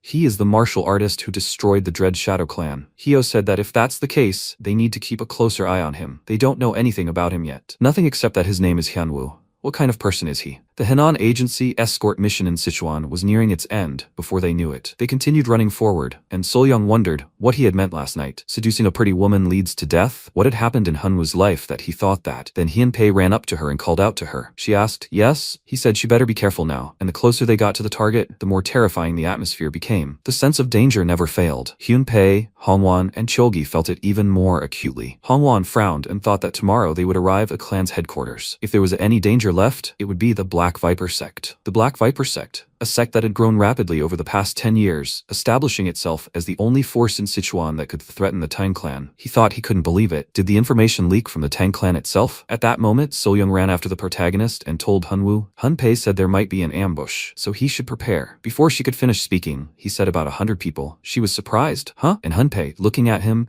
thought he could tell the number of people just by sensing them? This is ridiculous. The next second, warriors jumped out of the trees, and MC thought, at first it seemed like about 50. Hongwan shouted, we need to protect the cargo. Hianwoo shouldn't interfere, he just needs to protect the cargo. Black Viper sect scum. He spun around as the warriors jumped on him. He shouted that they could easily deal with them. He threw a few needles around himself, and Hianpei asked, what do you think, Hanwoo? Will they handle it? He replied, no need to worry. The old man wins. At this moment, several needles pierced the attackers' bodies. As Hianwoo said, even if the Black Viper sect had grown greatly in the past 10 years, numbers were irrelevant to prominent warriors. The same could be said for the Tang clan elder. Despite everything, some observers couldn't hide their discomfort. At this moment, Hianwoo frowned and thought, were they underestimating the Tang clan in Sichuan? They defeated 50 people so easily. Then Yansa, using a whisper technique, said, even if 50 of their men, ready to attack, were lying in ambush, they wouldn't have stood firm, Lady Uman. It seems the best choice now is to retreat. She asked thoughtfully, but how can she give the order to retreat without being noticed? At this moment, the protagonist said, if they want to go and tell them, he won't stop them. Yansa looked at him in surprise and thought, what? He just answered them? He heard their whisper technique frequency? Hyo thought the whisper technique was impossible to eavesdrop on. Then the protagonist frowned and said that if they didn't retreat, he would kill them all. Hyo frowned at him, thinking he wasn't bluffing. Then she lowered her gaze and said, Yansa, he must deliver the message. He ran in the opposite direction and shouted, yes, mem, he'll be right back. Then Hyo added, thanks to him, their clan's warriors will have to waste their lives. And she completely misunderstood him. While Hyo was puzzled, Hinwoo had completely different intentions. He didn't think the Uman clan was destructively powerful, but the desire to kill, overwhelming everything else, unnerved him. Meanwhile, Hongwan routed the Black Viper sect. The remaining warriors transmitted, the vanguard was completely slaughtered, but it served only as bait. They would revel in victory and let their guard down. The Crimson Moon Corps will attack them. Everything is going according to plan. While Hunwoo feigned blindness, the Uman clan's fighters were able to retreat safely. At that moment, Yansa ran up to him, shouted, and conveyed Lady Uman's order. At that moment, MC thought 50 fighters have escaped, but the disgusting urge to kill is still growing stronger. After some time, Hianpei suggested spending the night there. Then he sat down next to Solyang and said, Mistress, Hyo said she'll pitch a tent behind the cart. Can they sleep together? She looked at him and replied, of course. It's hard for her to sleep alone. He said, however, that it's not necessary. She said, to be honest, she never really thought much about the Henan escort agency. It was always peaceful there. Nothing could go wrong. She thought delivering goods was very easy. But when she herself ended up on an escort mission, she realized that the entire escort agency could only rest easy thanks to the fighters at the back, who risked their lives to carry out the entire escort mission. So she, a member of the escort agency, would sleep with all of them. And she also thought that she would become the head of the escort agency, and not because she was the young mistress of the Cho clan. The next second, she looked away in surprise and asked, Hyunwoo, does he want to say something? And he came closer, and looking at her, said that working in an escort agency starts with standing in the back. She said, I see, and Hyunpei noticed that he was right. Then Solyang smiled and said that in that case, they should teach her how to become the best fighter in Porter. Hyunpei thought, Solyang, she'll grow up before he knows it. The Crimson Moon Corps is a group of Black Viper sect assassins, raised with great difficulty. Their distinctive qualities and specialization were ambushes, open attacks, and camouflage. Their ambushes are so frightening not only because they can become shadows from camouflage items, they also move as if they were one person, so no matter how many enemies there are, they can instantly end a mission. After a while, everyone fell asleep, but the protagonist remained on guard. He moved forward while the warrior hiding in the shadows transmitted the order for all members of the Crimson Moon Corps to prepare. The others responded that they understood. And the protagonist said, understood, they were hiding here. And then the warrior said he would begin his attack when he counted to 3. 1. The next second, the protagonist grabbed one of the attackers by the neck and then sent a stream of powerful energy at the next warrior. He grabbed him by the neck as well, and the warrior shouted, 2, 3. The remaining ones rushed to the attack, and their leader shouted, leave no one alive. First, they must destroy the most dangerous one, Hongwan. They worked hard delivering thunder bombs here, but in the end, they, the Black Viper sect, will get them. The next second, the warrior pointed his sword at the sleeping Hongwan, but the protagonist managed to hold his sword in front of his weapon, parrying his attack, and the attacker was surprised. What? Why are the sentries still alive? Crimson Moon Corps, what are they doing? At that moment, several men wondered, who is he? He definitely didn't sense anyone's presence. Then the warrior looked to the side and said, Damn. The protagonist looked at him and asked, Crimson Moon Corp? Is that the name of their group? And he thought, wait, did he hear their whisper techniques? How is that possible? Then he said that the Crimson Moon Corps had abandoned them, leaving only them, and the warrior shouted, idiot. Where did a monster like him come from? In response, the protagonist raised his arm to strike and ordered him to join his comrades. He then delivered a powerful blow, and the warrior thought, is it possible that the plan devised by the Crimson Moon Corps, aimed at obtaining as much money as possible, will fail like this? The next second, Hongwan was awakened by loud sounds and shouted in surprise, what's going on? Cholji shouted, uncle, the forest is teeming with the bodies of murderers. Then Sol-young woke up and asked, what is this, Hyunpee? He stood up and said, it looks like the remaining ones tried to launch a surprise attack.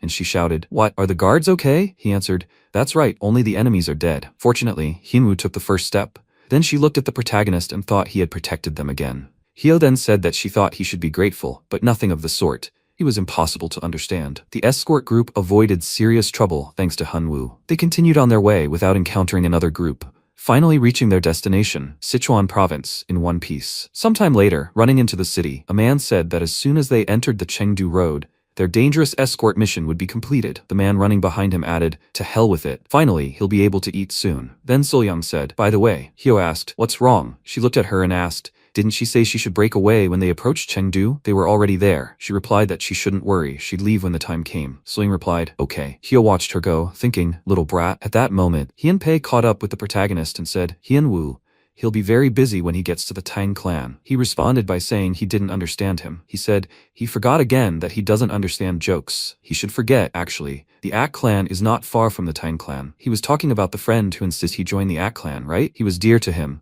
so maybe he'd want to meet his family. At that moment, the protagonist remembered the wounded Segi saying, Hyunwoo, he must live and tell his father that he's sorry. Then, in the present tense, he smiled and suggested going to the Ak clan right now. Finally, people from the security agency arrived in Sichuan province. The warriors greeted Hongwan, bowed, and cried out, elder. They were truly glad he had returned safe and sound. He stood before them and replied, enough of this idle chatter, they must quickly bring the cargo inside. Hyunpei and Sol-young said, finally, they have arrived. Hongwan said, here, this is the escort fee they agreed upon. They have all done a great job. With these words, he held out the bag and handing it to Sol-young, added that he looked forward to their cooperation in the future. Miss Cho. No, from now on, he should call her the head of the Cho security agency. She replied, yes. She was grateful. She looked at the bag of money and thought that this was the first escort fee she would receive as the head of the agency. Tears began to well up in her eyes. For her, who had lost all her clan relatives and now became the head of a security agency, this first payment had special significance. At that moment, Hyunpei smiled and said, Chief, she shouldn't worry. Everything will be fine from now on. She wiped away a tear and realized he was right. She thought, now, for the sake of those who remain, she must be strong. Then she smiled, thanking him, asking him to continue supporting her. Meanwhile, Hyo's group, who had accompanied them all the way to the Tang clan,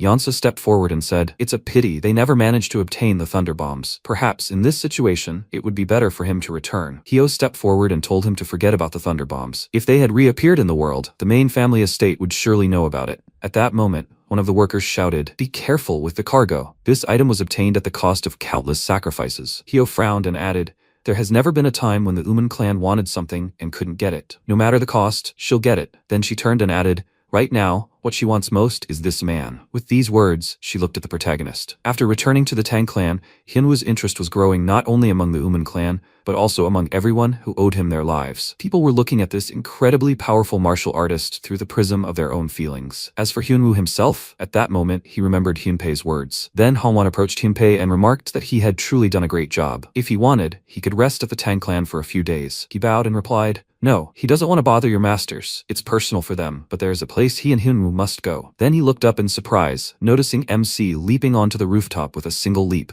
He thought he should check the energy flow, see if there was anything similar to Segi's energy. He feels a definite flow of energy here, similar to Segi's. After a while, the man said he thinks they should stay in this permanent courtyard today, Miss Cho. The men stood behind her, one of them shouting to his comrades that he was already dreaming of washing himself with hot water. His colleague looked at him and was indignant. How could he say such vulgar things in front of the mistress? At that moment, Sol-young wondered where the two of them were going. Hyunpei replied that they would tell him when they returned. They themselves weren't sure yet whether anything would come of it. She replied, okay. Then the protagonist approached her and directed energy at her head. She thought in surprise, Hyunwoo, what does that mean? Excellent job escorting? Or, this warm energy is spreading throughout her entire body. How pleasant. Then he said he would be back soon, and they set off. Hyunpei shouted, okay, then let's go. Then Hyunpei turned around and thought, What? Is someone following them? Hyo with her escorts was actually running after them. He thought, she's not going to turn back. Even without knowing where they were going, she's still following, and the protagonist thought, he's so slow. He sent a stream of his energy at Hyunpei. Since Hyunpei slowed down, watching Hyo, Hyunwoo sent a stream of his internal energy at him. Hyunpei was surprised. What was this? His steps became lighter than usual. Then he shouted, excellent. They will hurry to the Aklan's ancestral estate. At that moment, Hyo shouted in surprise, why are they so fast? Could it be that the warrior accompanying Hyunpei was hiding his true strength? On the outskirts of Chengdu, they reached the Aklan's ancestral estate. Hyunpei turned to the protagonist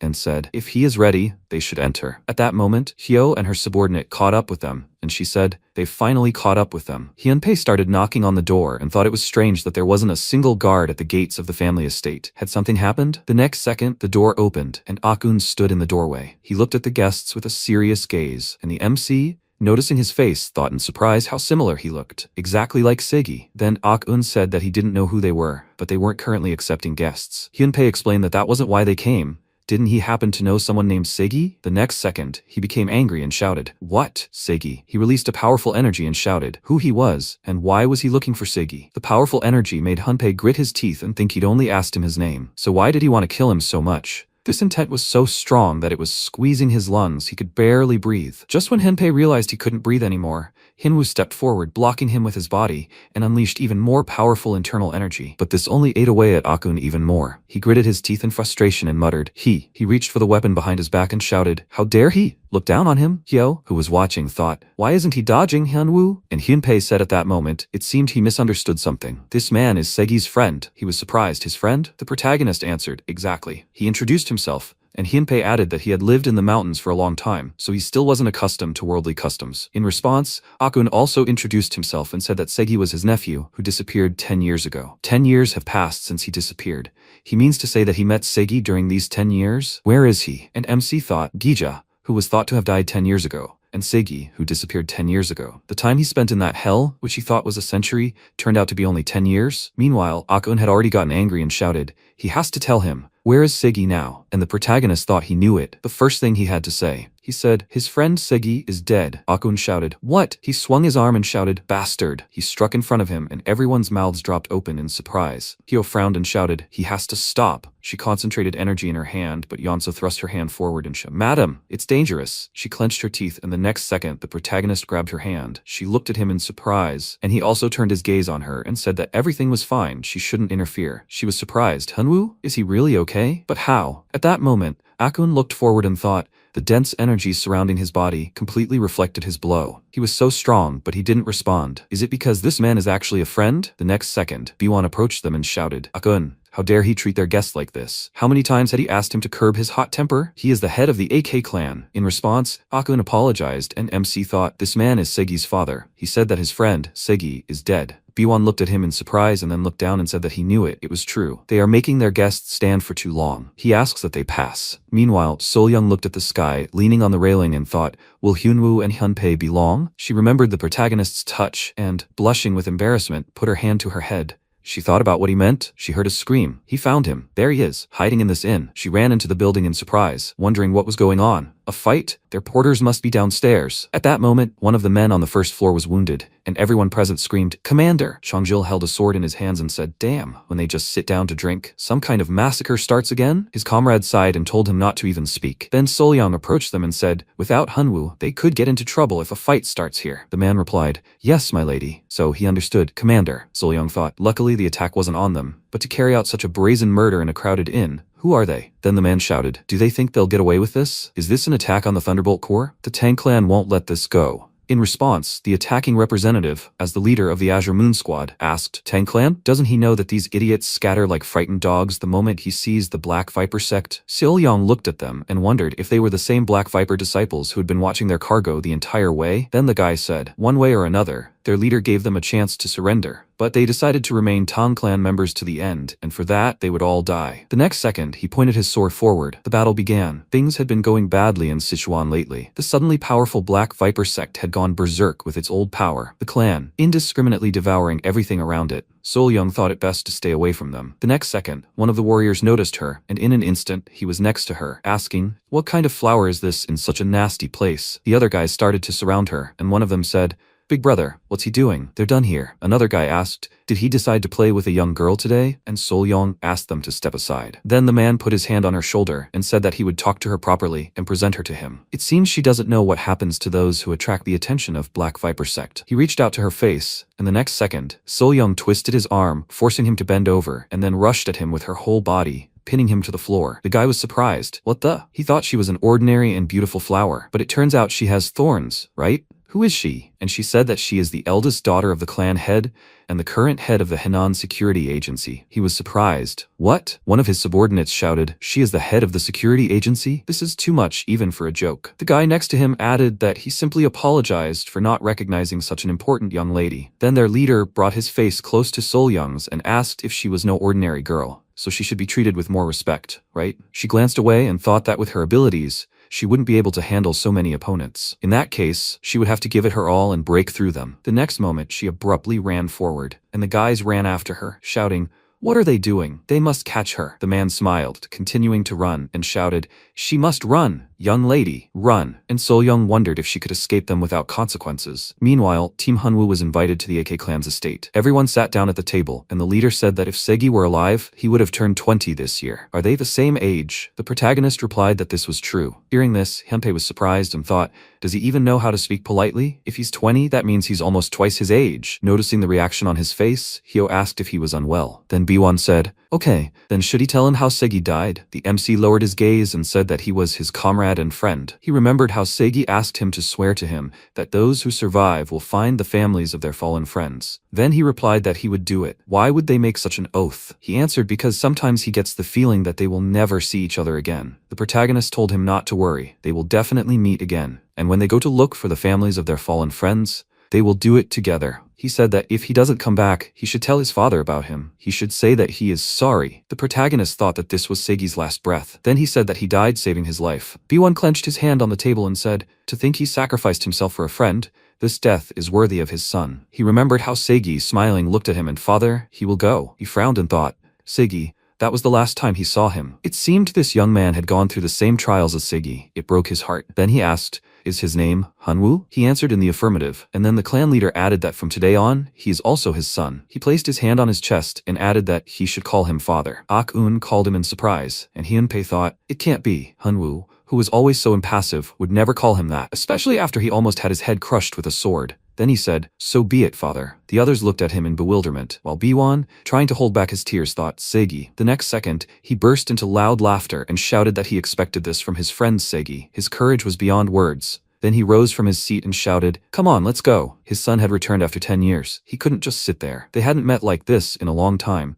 We needed to get some wine. After the AK clan leader's order, the tension quickly eased. Thanks to Ok-eun, Hyunpei was able to learn the history of the AK clan's estate. 10 years ago, when Segi disappeared, the AK clan was a martial clan, little known in Sichuan. However, after Segi's disappearance, B1 searched for him until he lost everything. One day, a martial arts master arrived at the AK clan's estate and imparted the art of Jija, the art of the moon-slicing blade. This story is about how B1 tried to numb the pain of losing his son by devoting himself entirely to training. That's how he built the AK clan's current reputation. Ok-eun then added, but recently, a certain clan had begun absorbing Sichuan factions, regardless of their size, and they eventually came into conflict with them, so they were preparing for a decisive battle with them. He then asked to be allowed to once again offer his deepest apologies for mistaking them for orcs from the Black Viper sect. Hyunpei and Hyo were surprised. Black Viper sect? They wondered. Black Viper sect. Weren't they the ones who had been attacking them throughout the escort mission? Then B1 asked, his son? MC took a few sips of his drink and wondered if this was alcohol. Then he heard the whispered technique being transmitted. The girl's movement technique, faster than he expected. Could she really be the head of the security agency? Whether it was true or not was irrelevant. In any case, there was no one to save her now. The next second, the protagonist said that he would be back soon, father. B1 was surprised. Okay, but where was he going? But the protagonist only managed to put the drink on the table and instantly disappeared. Hyunpei called out to him in surprise. Meanwhile, the Azure Moon squad continued running after Sol-young. She noticed them and thought they had caught up with her. One of them, looking at her, asked, "Is this all the head of the agency's security can do? Stop resisting. He'll grab her anyway." He moved his hand toward her, but the next second, it was as if he crashed into a barrier, and then he grabbed his wounded hand and screamed, "Idiot! What kind of energy is flowing through her body?" And Sol-young was surprised. What? Energy in her body? Then she remembered the protagonist's touch and thought, the energy that Hyunwoo transferred to her back then. Then the next warrior drew his sword from its sheath and shouted, "Insolent fool!" The guy behind him shouted at him to be careful. It would be a shame if she died before they had fun with her. In response, he frowned and told them not to worry. He simply tore off her clothes, and Soyoung thought that she had nothing to defend herself with, and Hunwoo's protective energy had already disappeared. She couldn't defeat them. If humiliation awaited her, it would be better if she did it herself. Then the warrior pointed his sword at her, and Soyoung closed her eyes and rushed towards the sword, thinking, "Father, brother." She apologizes for not being able to avenge them. She apologizes for being so weak. The next second, the protagonist pointed his hand forward and said, "Luckily, he wasn't too late." He stopped the enemy's sword with his hand.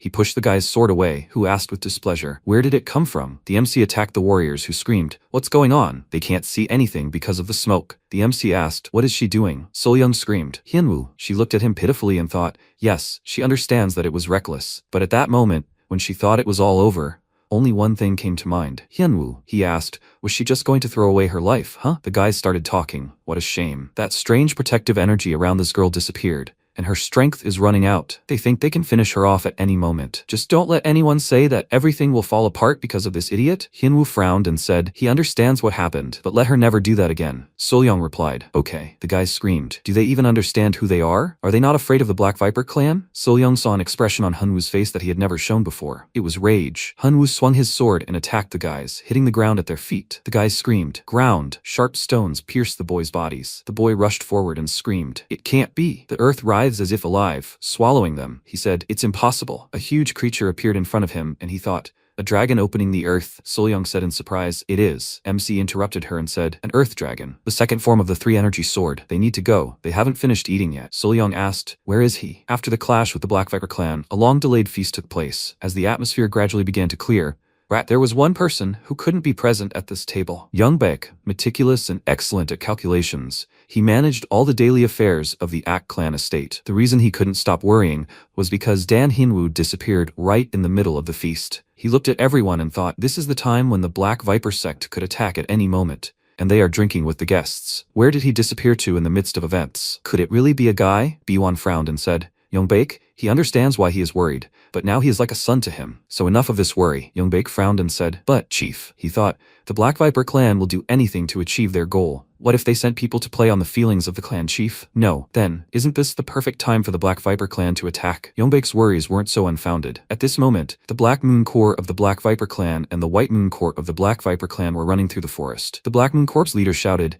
"They will destroy the Ak clan's estate tonight and kill everyone there." The boy replied, "Yes, sir." A voice suddenly rang out. "The dogs of the Black Viper clan, they will not reach the Ak clan." The leader shouted, "Who is there? Who is speaking?" He widened his eyes and asked, "Lightning?" A loud cry rang out and the leader was attacked. The warriors shouted, "The Black Moon Corps leader!" MC Solyang appeared in front of them and said, he will not let them ruin his father's mood. Solyang looked at him carefully, and he quickly rushed into battle. Solyang asked, "Hyunwoo, since when did he have a father?" At that moment, the guard of the Ak clan's estate, who had noticed the bright light, noticed him. Without a doubt, it was Dan Hyunwoo, who looked like a demon. The guard ran towards the estate and thought, he must report this urgently. He ran and shouted loudly, "Clan chief, the Black Viper sect has attacked. The Black and White Moon Corps are already here." Young Baek thought. As he thought, Ok-eun screamed, "These idiots have decided to end everything today." Hyo and Pei asked in confusion, "What?" Biwon slammed his hand on the table and ordered his sword to be brought to him. Pei thought. He instantly expelled all the alcohol from his body. The guy shouted, "Chief, they have all already been destroyed." Young Baek asked in surprise, what was he talking about? Ok-eun asked, "Everyone who wanted to attack them has been destroyed?" The guard said in fear, "He saw him. The demon burned them all to ashes." Biwon asked again, "What? Demon? Did he drink while on duty?" The guard said in fear, "He is telling the truth." Suddenly someone who looked like a demon appeared. "Demon? He said it was a demon. That same demon." Biwon released his mana and shouted in irritation, "He has gone crazy. Now he's a demon too? Well, he'll show him what a real demon is." The guard said with tears in his eyes, "The clan leader, behind him. He's right behind him. That's the demon." Biwon wondered. Behind him. MC walked up to him and said, "He's back, father." The man said, "He made it clear to him that the great celestial clan needed to be dealt with. Then why are there people lying dead here?" The warrior said, "They were last seen at an inn in Songdo. They say they followed some woman." The man said, "A woman then. Let him take as many people as he needs. Let them find her." The warrior replied, before proceeding, "The sect leader, may he forgive me for these words, but the Black and White Moon squads sent to deal with the Ak clan were completely annihilated." The man frowned and slammed his fist on the ground. It began to rise, and he said, "The main thing is that they took the bodies of the Blue Moon squad. They are returning to the main base, and let them get the thunder of Jinchon. It will wipe the Ak clan off the face of the earth." After a while, Solyong thanked them for their help last night. She was sincerely grateful. Someone replied. They were his nephew's friends. Thanks were unnecessary. They could stay longer. Their words already sounded like gratitude, but they had to go. Hyo thought, these two had been bothering her since last night. Why was he ignoring her and messing around with that stupid girl? Akun asked why their nephew's partner looked so gloomy since this morning. Hyo asked what he just said. Akun replied, he said, partner, isn't she their dear nephew's fiancée? Hyo asked, then who is that young lady over there? Akun frowned and answered thoughtfully.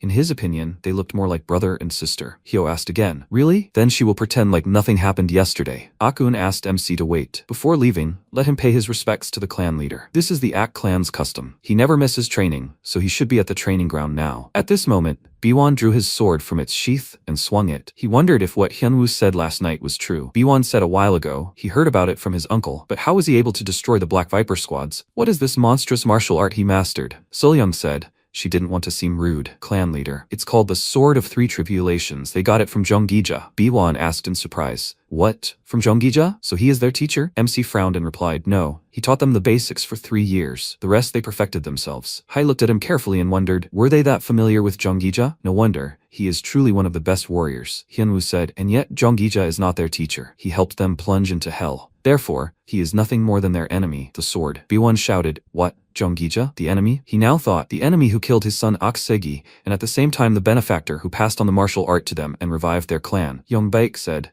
perhaps he bestowed this knowledge on the Ak clan for a reason. Perhaps this was his way of atoning. Biwon now thought, atone. So he obtained this martial art at the cost of his son's life? As long as the enemies keep an eye on the Ak clan, he cannot give up this technique. He swung his sword and attacked the wooden dummy. He thought, what should he do, son? At that moment, MC stopped in front of him. Biwon frowned and asked what brought them here so early. Hyunwoo replied, they need to leave. Biwon said, if it is necessary, then so be it. Are you talking about those materials? MC replied, yes, sir. Biwon thought, Dan Hyunwoo, Segi, his last friend now stands before him. In his twilight years, he gained this wisdom too late. He said, the martial arts world is not a place where strength alone decides everything. Therefore, let him always be on his guard.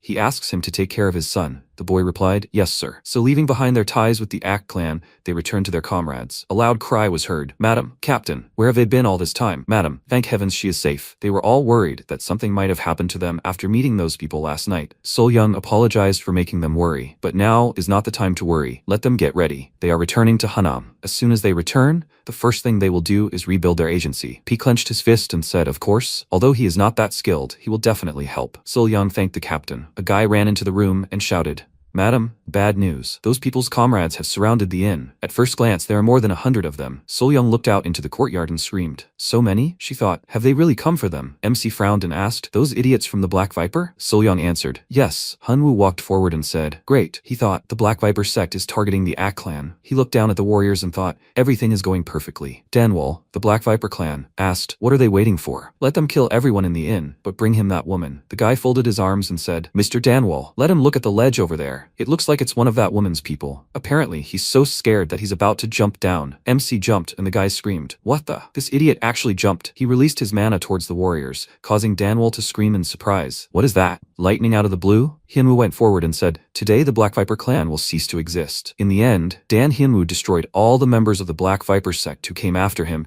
because of the people from the security agency. A little later, the guy asked how many people died. The warrior replied, they need to prepare to return to Henan. They need to start cleaning up quickly. Seolyoung said she was sorry they were making him deal with this again. P said he'd only done it a few times, but he was already handling it quite well. Seolyoung asked, would Hyunwoo be okay? Taking on the entire Black Viper sect alone must be difficult. P looked around and said he was confident he could definitely handle it. Meanwhile, the Black Viper sect decided to use the 3 true heavenly lightning bolts they possessed to deal with the string of problems they were experiencing. These explosive devices were created by the Thunderstrike clan. Compared to ordinary thunderbolts, they have a much wider range of capabilities and unparalleled power. But due to the extreme difficulty in handling, the Thunderstrike clan perished in the flames generated by their own true heavenly lightning bolts. The leader said, with these true heavenly lightning bolts, he will destroy the Ak clan and the Tang clan. The boy ran up to him and shouted, Sir, Danwol is here. The leader asked, has he caught that girl yet? The warrior replied about that, he came back. But the leader turned around and asked, but what? What does he mean? The warrior replied, well, some man is dragging him. Hyunwoo was walking down the street and holding Danwol by the hair. He frowned and asked, is this the Black Viper sect? Danwol answered fearfully, yes. Let him go. The MC looked around and said, the entrance looks unusual. Danwol answered, yes. Before the real entrance appears, you need to go through a labyrinth of countless interconnected houses. Only members of the Black Viper sect know this path. If he lets him go, he will show the way. Hyunwoo interrupted him and replied, no need. He lifted him into the air and kicked him,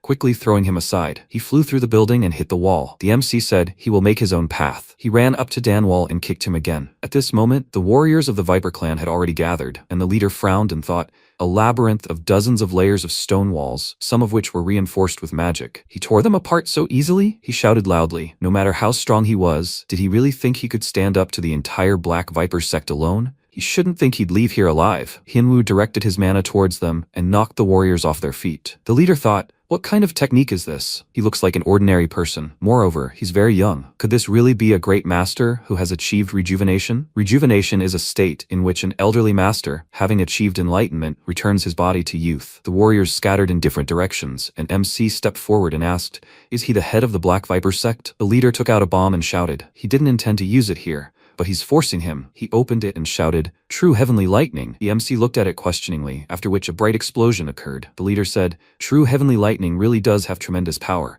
If he hadn't created the explosion radius, he would have been hit too. Even if he is a martial arts god, he won't survive this. Hinwu's voice rang out. Did he manage to say the last words? He cut the fire curtain with his sword and said, Earth Dragon. A huge dragon appeared from underground and opened its mouth. It roared loudly and quickly grabbed the leader. Thus, the Black Viper sect disappeared from Zhenghu at the hands of Dan Hinwu. The warriors began to scatter in different directions and shout, demon! It's a demon! This grey-robed demon destroyed their Black Viper sect. Thanks to Dan Hinwu's feat, the Henan Escort Agency obtained 2 true heavenly lightnings. Stories from survivors began to emerge, one after another, from those who had managed to escape the destruction of the Black Viper clan. They spoke of a man in grey robes who single-handedly exterminated the entire clan, a vengeful spirit. Rumors spread throughout Sichuan in less than an hour, and, strangely enough, they reached the Tang clan. The man frowned and asked, the Black Viper clan, once one of the most powerful organizations, was destroyed in just one day. The warrior asked, how is that even possible? Tang Chongsan, the head of the Tang clan, said, they put so much effort into resisting them, even managed to obtain thunder bombs, and yet some new force has appeared. He shouted loudly, these upstarts could become a new threat to Sichuan. He ordered a thorough investigation and finding out who they are. Chulgi frowned and said, to tell you the truth, they say that just one person destroyed them. Chongsan shouted, what, one? He thinks he'll believe it? How dare he bring this nonsense to him? Chulgi said, the survivors confirmed it. Tang Hongwan replied, I see. Perhaps this is true. So this man was in grey robes? Chulgi replied, yes, exactly. Chongsan shouted, uncle, does he know who it could be? After that, the head of the Tang clan, Tang Chongsan, listened to a detailed account of Dan Hinwu's deeds. After hearing this, Chongsan shouted, if this is true, they can't just let such a man go. They need to catch him and make him part of the Tang clan. A dragon and a phoenix always make a perfect couple, right? Hongwan asked again. A perfect couple? After a while, MC returned and everyone turned around and waved at him. Solyung happily waved at him. At this time, a loud cry rang out. The Black Viper clan was destroyed? But they put so much effort into this. The man replied, yes, that's right. The demon ordered him to explain how it happened. The man frowned and replied, it was done by one person, the one raised by Zhongjija. The demon stretched out his hand and shouted, one person? Does he mean to say that they lost a war to one person? The man apologized. Fortunately, they found out where he was. Now he works as a porter at the Henan Security Agency. The demon said that in order to control Sichuan, they taught the Black Viper clan the Blood Moon technique. Besides, the guy said they gave them 3 thunderbolts. The demon screamed. After all this, he wants him to believe that they were destroyed by some porter? The man lowered his head even lower from the oppressive mana and asked for forgiveness. The demon ordered him to thoroughly study this monster and return with a report. He thought, to create such a monster in such a short time, could this really be Zhonggija's doing? It doesn't matter. The hour of reckoning is near. He will destroy all the evil legacy he left behind, starting with this monster. After many trials that befell the Henan Security Agency, they finally went home. Now they had it. Soyoung picked up the bomb and said, he is incredible. He single-handedly destroyed the Black Viper clan and brought this. MC replied, yes, they called them the True Heavenly Lightning. He asked, True Heavenly Lightning? Isn't this the same legendary bomb that destroyed the Thunderstrike clan? Hyunwoo replied, it's not just a bomb, it's the true heavenly lightning. He thought it could benefit them, so he took it. Soyoung asked Pei to look. It spins so well. He stretched out his hands in fear and shouted, mistress, let her give it here before they bury them all. She handed it to him and asked, will he take it for himself? He replied, yes, of course. He would be able to ensure its safety. Since only Hyun understood the purpose of the true heavenly lightning, it was decided that he would be in charge of its safekeeping. Furthermore, no one doubted that it would one day become an important resource for the restoration of the Henan Security Agency. However, before they could leave, Hyo appeared in front of them and asked, Are they going to Henan? How terrible. She was going there too. Do they mind if she joins? Solyang said. At this rate, she'll take care of the agency's work too. P laughed and said, she's not the type to suggest such a thing so easily, so they should just go together. Yo asked, does that mean they're going as a group now? How about them? Isn't that cool? The MC told her not to be so intrusive. Solyang said, whatever the case, he's counting on their cooperation. Hyo turned around and said, yes. Solyang thought, the source of all their problems is completely unperturbed. She's terrified to even imagine how the return trip will go. Suddenly, a loud shout was heard, asking the Henan security agency to stop. They turned around and saw people. Hongwon ordered them to stop. P asked, Elder Tang Hongwon, what brought him here? He replied, he has a small favor to ask. They also have business in Henan. So could they go together? P replied, of course. Let him join, Elder. Solyang thought about it. She was worried that their personnel might be tired from such a long journey, so she was very glad that Tang Hongwon had joined them. Hongwon said, and this girl. Some time ago, Chongsan stood in the hall of the Tang clan head. He folded his hands behind his back and said, they should have met with the Henan agency by now. He gave her a chance. From now on, she will choose her own destiny. Tang Muyang put her hand to her chest and said, the daughter of the Tang clan head, Tang Chongsan. She is Tang Muyang. Currently, the girls looked at her carefully. MC thought, it seems like another beauty has joined them. Thus began their journey to Henan. After a while, they walked through a clearing. The head of the Henan agency, Cho Solyang, felt an inexplicable anxiety. Tang Hongwon's appearance was still bearable, but Tang Muyun's presence with him raised many questions. She was considered one of the most celebrated beauties of the Morim world, a flying phoenix among the 3 phoenixes and 2 flowers, combining not only beauty but also outstanding martial prowess. 3 phoenixes and 2 flowers, the 5 famous Morim beauties. And after all this, what to do with Lady Hyo? She, the head of the clan, surpassed Tang Muyun in beauty and martial arts skill. Solyang wondered, puzzled. Why in the name of all that was holy were these 2 outstanding ladies with them now? They seemed to have the same motive, didn't they? Exactly. The attention of these 2 exceptional women had been focused on only one person the entire journey. Tang Muyun looked at MC and thought, no matter how you looked at him, there was nothing remarkable about him. Could it really be true what her father and grandfather said? They both kept their eyes on Dan Hunwoo. Muyun thought she really needed to check it out. She approached MC and asked, since they were traveling together, shouldn't they at least get to know each other properly? Hyo smirked and thought she was already on the attack. MC didn't turn to look at her and Muyun screamed, she's talking to him. Why is he ignoring her? Hyo said, as expected, the same indifferent and impassive gaze. Solyang said, Miss Tang, Hyunwoo isn't very familiar with their customs and practices yet. MC asked, what do they want? Muyun asked, why is he asking like that? She thought, if he asked so suddenly, how can it be answered right away? Hongwon frowned and said, they need his heavenly lightning art. Muyun turned around and screamed, Uncle? Solyang thought, to some extent she expected this when he suddenly joined their group, but to say it so bluntly, this is astounding. Secret arts are passed down only from teacher to student. In the Mirim world, asking for martial arts instruction is taboo. Elder Tang Hongwon couldn't help but know this. Hongwon said, let's not talk about it for now. What does she intend to do with the newly formed security agency next? Solyang said she intends to completely restore it. Hongwon frowned and said, I see. A worthy intention. From now on, whenever the Tang clan passes through Henan, they will use her agency's services. Solyang asked again, is he serious? She thought, this is simply unbelievable, but such an offer would come at a hefty price. Hongwon said she had nothing to worry about. After all, the terms would be beneficial for both parties. Their only condition is that 1 or 2 people from the Tang clan accompany them on their journey until the Tang clan gets what they need. Solyang thought, and what they need, as already mentioned, is Hyunwoo's combat technique. Hyo frowned and thought, heavenly lightning? However, for Dan Hyunwoo, MC replied, it's not a problem. The rules of the Morim world don't apply to him. He said they agree. Solyang screamed, Hyunwoo? He asked again, did he just smile? He thought that the head of the agency should agree to such conditions. Not him. The heavenly lightning that the Tang clan seeks, the heavenly lightning is actually different from the heavenly lightning that Dan Hyunwoo uses. If Dan Hyunwoo's heavenly lightning is lightning striking from the sky, then the heavenly lightning of the Tang clan is hundreds or thousands of projectiles falling from the sky like a rainstorm. However, their technique exists only as a legend passed down within the clan. Not a single member of the Tang clan has ever managed to master it. And finally, Tang Hongwon discovered the key to it. It was Dan Hyunwoo. Pei asked, did he really just smile? Hongwon suggested Muyun to keep a close eye on this guy. Without a doubt, his heavenly lightning martial art contains the answer they seek. Muyun asked, what? What does he mean, uncle? P shouted, they will spend the night here tonight. The warriors answered, they obey, Lord P. The plan Tang Hongwon devised was very simple. He asked, Hyunwoo, how about sparring? MC replied, he will win. Hongwon said, he already knows that. By sparring, he doesn't mean figuring out who is stronger. He understands that himself, doesn't he? P said, Hyunwoo, in sparring, one wins without killing. MC replied, he won't kill anyone. He's sparred before, so he knows what he's talking about. P remembered a moment from the past and thought, he was his sparring partner back then. What was he even thinking about? Hongwon walked forward and said, this place he thinks it'll do. So shall they begin? MC raised his sword and said, okay. Muyun mentally ordered to concentrate and find this, the key to this form. MC sent lightning towards the old man and knocked him to the ground, and everyone's eyes widened in surprise. Muyan rushed towards him and screamed, "Uncle!" MC ordered her not to worry. He was holding back. Muyan thought, is this what he calls holding back? How can this man have such power? After a while, Muyan sat next to Hongwan and said, "Uncle." She thought, what should she do? Everything happened so quickly that she didn't have time to see anything, and she can't let him spar like this again. And yet, she absolutely must unravel his secret, no matter what. After all,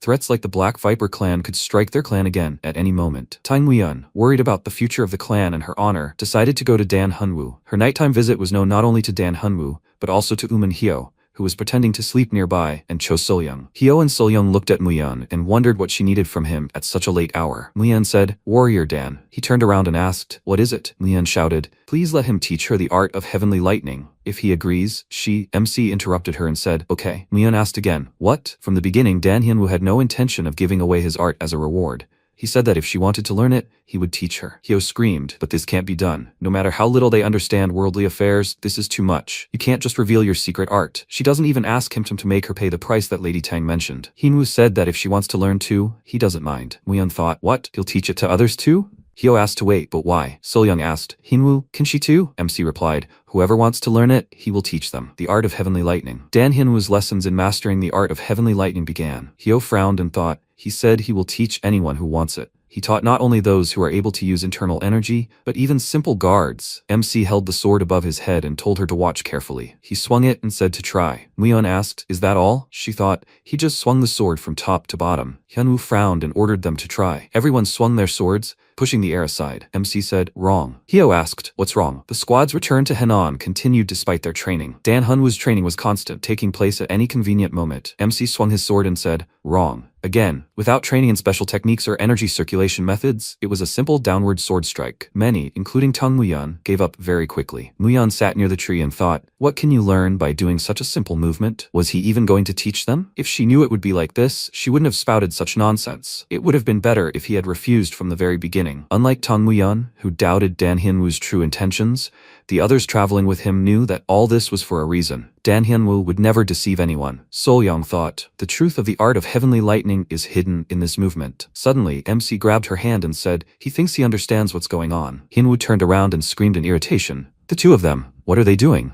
Make him get away from her right now. Hyunwoo said, that's how it's done. Solyung thought, the nerves in the hand clutching the sword are sharpening to an incredible level of sensitivity. Now she understands. She created a flow of mana and thought, this is the internal energy filling the sword, which collects it into a single flow, and then releases it. A single flow. Solyung succeeded, which caused surprise to everyone around. Muyan screamed, a single flow. MC asked, did she understand? Solyung answered slightly embarrassed. She doesn't think she can use this technique alone. Hyo screamed, what was that? What exactly was she able to understand? Let him teach her too. MC said, okay, let her come here. Hyo said, yes. Jin said, then he did. P said, and he did too. Muyan said, then she will try again too. MC looked at her and said, no, she needs to give up and it's over. Muyan screamed, what? She thought, he so easily agreed to teach them at the beginning, but why is he refusing so easily now? The old man told her to stop. If he reveals the secret of this, the only one who can master it is her. Let her trust him. Muyan replied dissatisfiedly, yes, Grandpa. And so? MC spoke. Again, Tang Hongwan sensed the heavenly lightning directly, thanks to Dan Hunwoo's personal guidance. The old man asked in surprise, is this a sensation? He was able to understand the essence of the Tang clan's heavenly lightning. Hongwan's eyes widened in surprise, and he thought,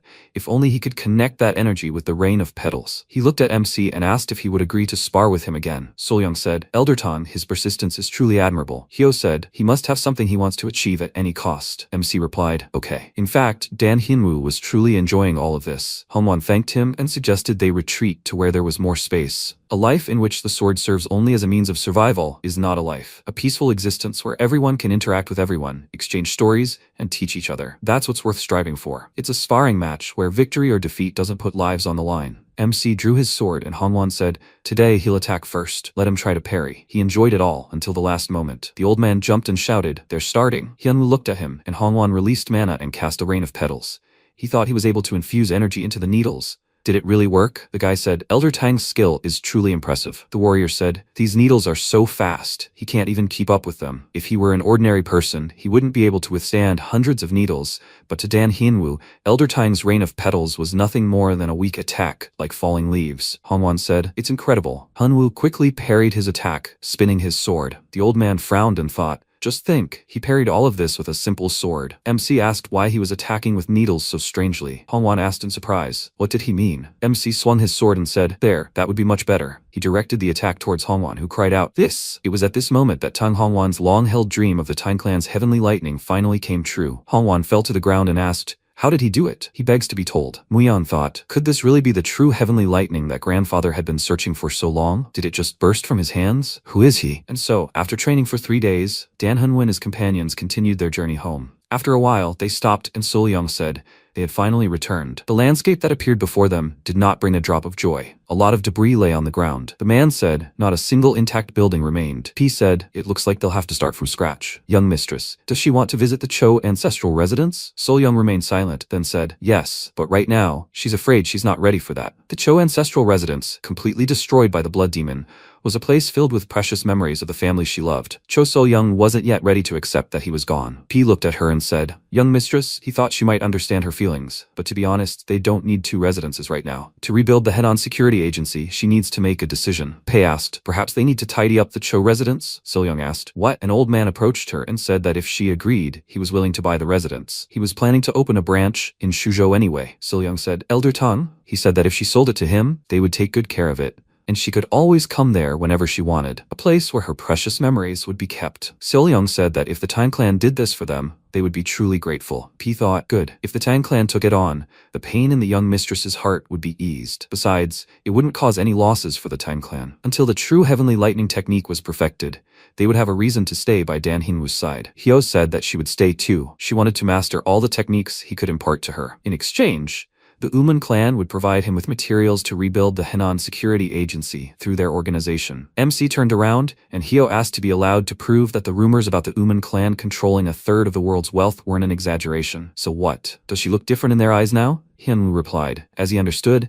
she would not leave until the estate was rebuilt. Hyo screamed, of course! The Uman clan does not enter into deals that do not bring in profit. The man said, well, they had rested enough. He suggested getting to work. The warrior said too much had accumulated by the time they returned. He asked, what are they doing? Solyong said, they have worked hard enough. They can take their pay and leave. When the Henan Security Agency gets back on its feet. Jonggil said, young miss, the Henan Security Agency is as dear to them as it is to her. They want to stay and continue working in this. Of course, if she allows it. Besides, they simply have nowhere else to go. Seolyung and Pei exchanged glances, and she said, she does not mind. Welcome. And so, when the will and desire for support of everyone united, the Henan Security Agency, which had almost disappeared into the darkness of Jianghu, rose from the ashes again. The MC carried a log with one hand, and everyone watched in admiration, carrying within him the boundless potential of Dan Hyunwoo. The man frowned and said, he apologizes for disturbing you. He worked so hard, Hua Clan chief. At this moment, warriors attacked the boys in the Hua Clan ancestral estate. The man frowned and said, they've abandoned the use of thunder bombs and true heavenly lightning. What's the point of all this? The man replied, this is the Overlord's order. Destroy the Hua Clan estate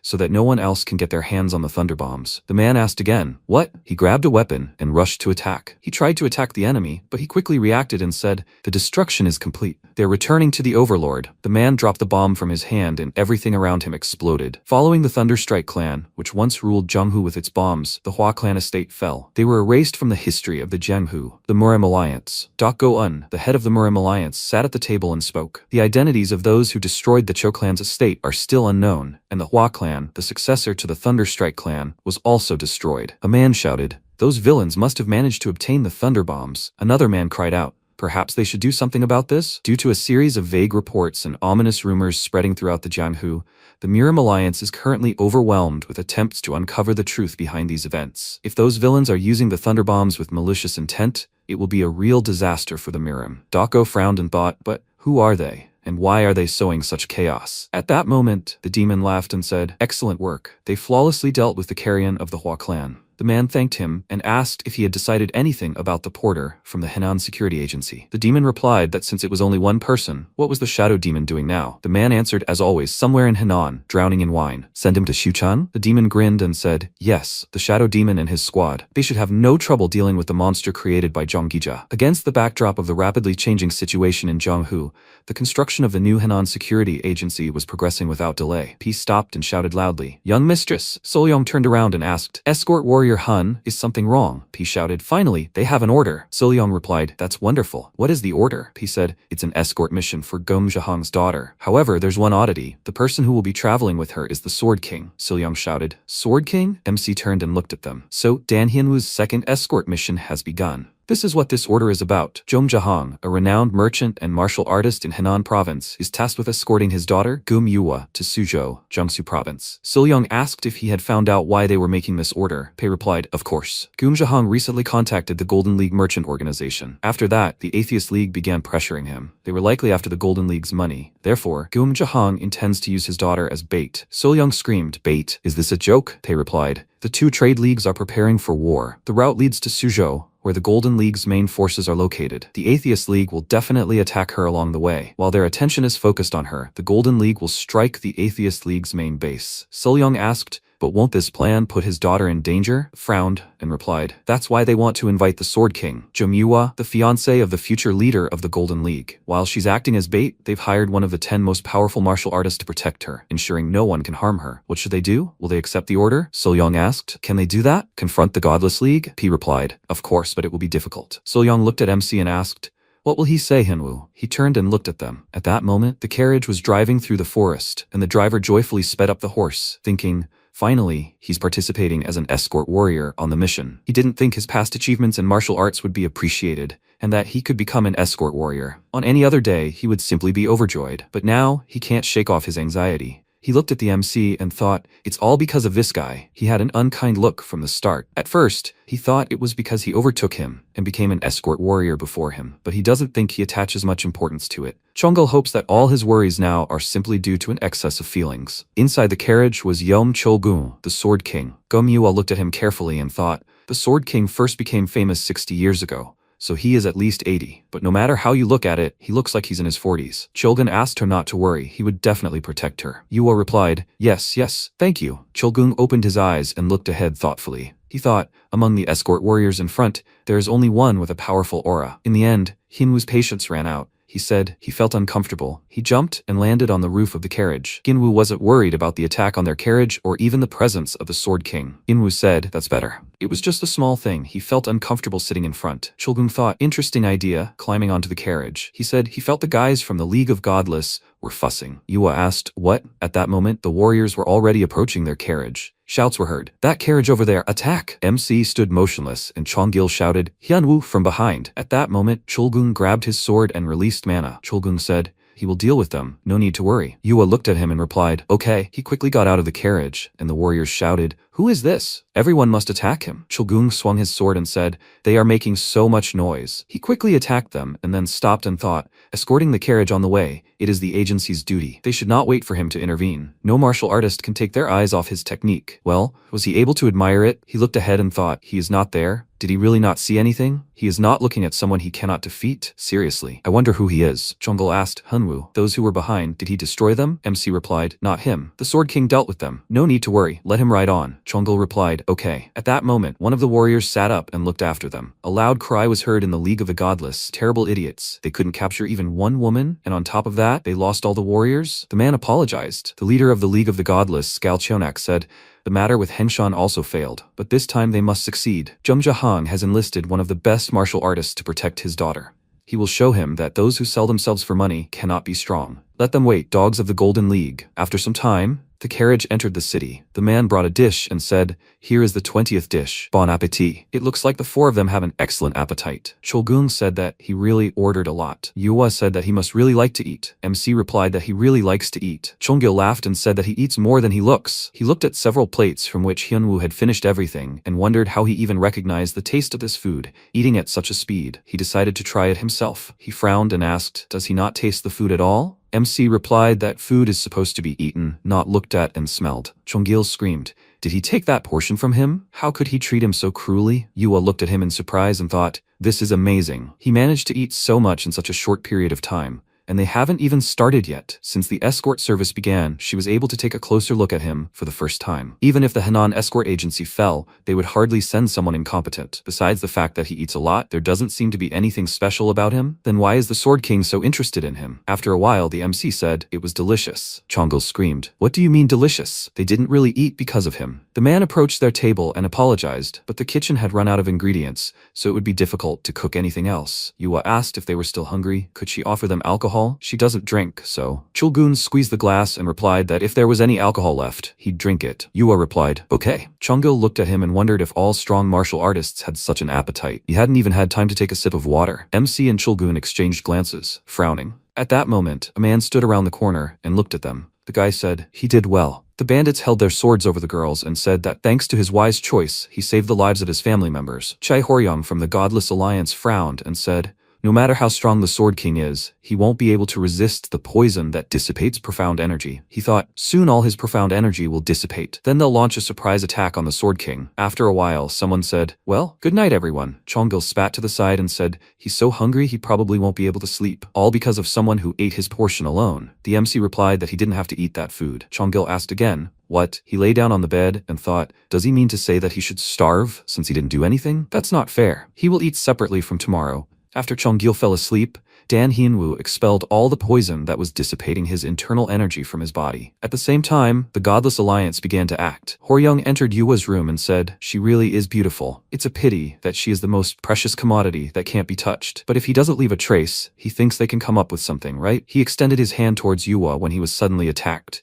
Chilgun killed him and said, "So it was them, the idiots, who ruined the taste of alcohol for him." The guy screamed, "How?" Chilgun attacked them again and looked at Yua. He thought, fortunately, he made it before she woke up. He asked if they would be able to save at least their own lives. At that moment, the MC was ridding his body of the poison. In the morning, Chonggil woke up and said he slept well. He looked at the awake MC and the dead men and shouted loudly, "Hinwoo, what kind of corpses are these?" The MC replied that he slept well too. Since he was awake, let him clean them up. Chonggil replied fearfully, "Okay." He wondered if he had slept well. Then what happened here? What happened last night anyway? MC and Chonggil left the room, and Chulgun smirked and thought, stopping so many people in one night. He was much more skilled than he thought. Well, they're moving. The carriage started moving, and a man with a group of warriors watched from the corner. He told them to go and report this to the Union leader, Jin Chongyuk. The deputy of the Black Blood Swordsmen from the Godless Union said to tell him that their opponent is the Sword King. Because of this, he believes the Black Blood Swordsmen should intervene personally. He waved his hand and said, "Forward." Black crows flew over the carriage, and Hyunwoo looked at them carefully. Chonggil said, he understands that this is a small village, but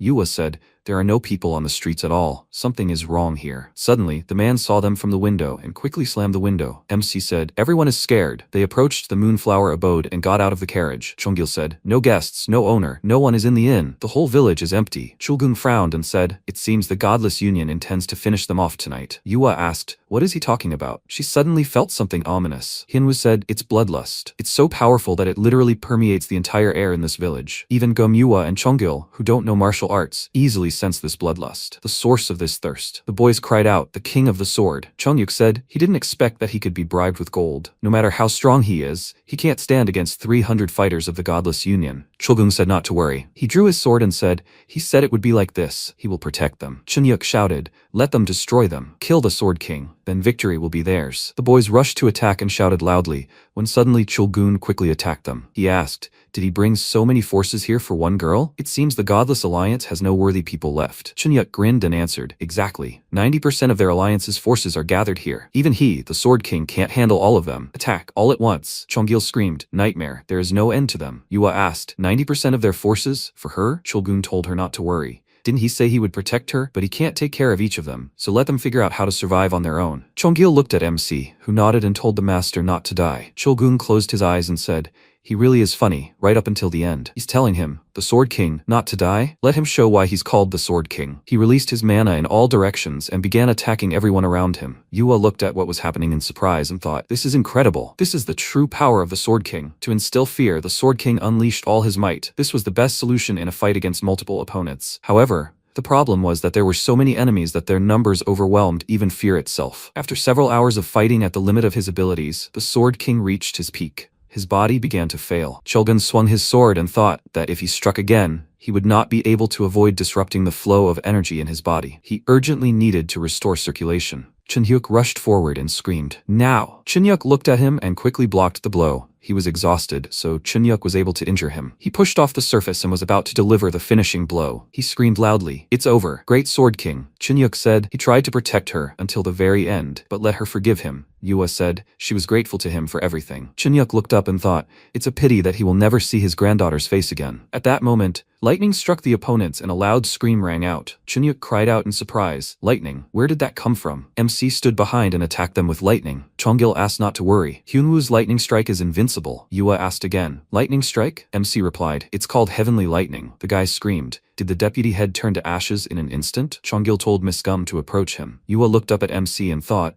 this man is actually an incredibly powerful martial artist. There were more than a dozen of them, but he repelled their attacks all. MC extended his hand to Chulgung, who said, "Don't touch him. If he's careless, he might cause an energy deviation in his body." MC released his mana in his direction and remained silent. Chulgung's eyes widened in surprise and thought, wait, his energy has stabilized. Is the probability of this deviation receding? He cried out loudly, and Hyunwoo said, "He did well. Let him rest now, sir." Chulgung asked, "Who is he?" Hyunwoo asked. "Hasn't he figured it out yet? He's a porter from the Henan Security Agency." Chulgung asked again, "A porter? Not even an escort warrior?" He fell and Yua cried out in fear, "Sir!" The boy screamed, "Even if the deputy chief has fallen, their forces still have an overwhelming advantage. After this idiot's death, it will all be over. No one can be left alive. Attack! Yes, they will kill him." Even the Great Sword King couldn't handle so many enemies. But against Hyunwoo, their numbers were irrelevant. He quickly began attacking them, spreading his lightning. The next morning, the Namgung clan, having heard the news, arrived at the scene. The man cried out, "What?" Since Xiao County was originally under their control, such a reaction from the clan to this massacre was natural. However, as soon as they arrived, they froze as if turned to stone. Namgung Han of the Namgung clan said, "What happened here is a nightmare." Even the warriors of the Namgung clan couldn't bear this sight. Han asked, "What happened here last night?" A terrible and ominous picture opened up before them, with endless corpses. It was the end of the Godless Alliance. Chonggil said, "Young master, he has found the Sword King." Han answered, "I understand. First he will visit the Sword King. In the meantime, let him bring the servants and arrange for the bodies."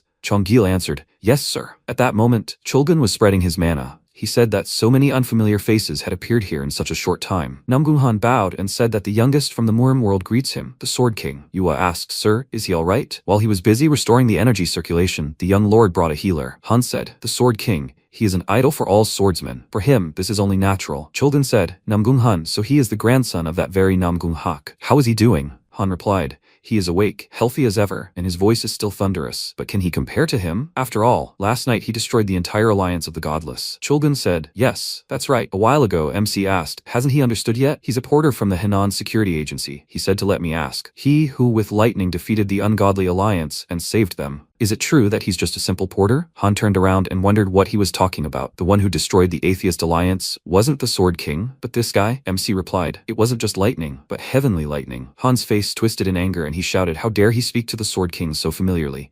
Where does such insolence come from?" Chulgun held out his hand and said, "Enough. No need to make a fuss. It's better to let him answer one question. Let him say if he wants to meet his granddaughter." Everyone's eyes widened in surprise, and Yua asked, "What?" MC briefly replied, "No, thank you." After a while, Han said, "Well, since he's made sure he's okay, let him take his leave." Chulgung replied, "Okay, let him send his regards to his grandfather." Han replied, "Yes, if the Godless Alliance attacks again, they..." Chulgun said he doesn't have to worry about that. After they destroyed their main forces with that porter last night, the Golden Alliance should have already taken action. Yua looked out the window and said, "So he knew everything." She asks for forgiveness. Everything happened exactly as Hin Pyo and Cho Sil-young expected. The Sword King and Go Myua were the bait in this operation. Last night, while the Sword King held off the Godless Alliance's attack, the Golden Alliance launched a full-scale offensive on their headquarters. As a result, the head of the Godless Alliance, Gan Jonggak, fled, seriously wounded, and the Golden Alliance won this war. Chulgun said, "Well, that's enough. His granddaughter is alive. They are alive too." Chonggil asked, "Is he going to sit here? But why?" Chulgun replied, "It's his choice. He doesn't mind, does he, porter?" MC replied, apparently having recovered, he became much more talkative than before. Chulgun frowned and asked what was wrong with him. Did he eat something bad? Why did he suddenly start talking so politely? Chonggil said that from his point of view, they were both acting strangely. Chulgun hit him on the head and told him to stop talking nonsense and let him harness the horse, the brat. Chonggil said fearfully, Yes, they're about to leave." They quickly rode forward, and Chulgun asked, "But still, doesn't he really want to meet his granddaughter?" He told him she was cute and not at all like him. Let him meet her at least once. MC remained silent in response. After the defeat of the Atheist Alliance, the guard caravan continued on its way. The Sword King began to treat Chonggul and Dan Hyunwoo like his own grandsons. Dan Hyunwoo also recognized him as his elder and began to speak to him respectfully. Chulgun said, by the way, he felt sorry for him. Chonggul thanked him. He hit him so hard that his eyes nearly popped out of his head. Chulgun replied, that's not what he meant. The sword technique he taught him. Chonggul apologized. What did he mean?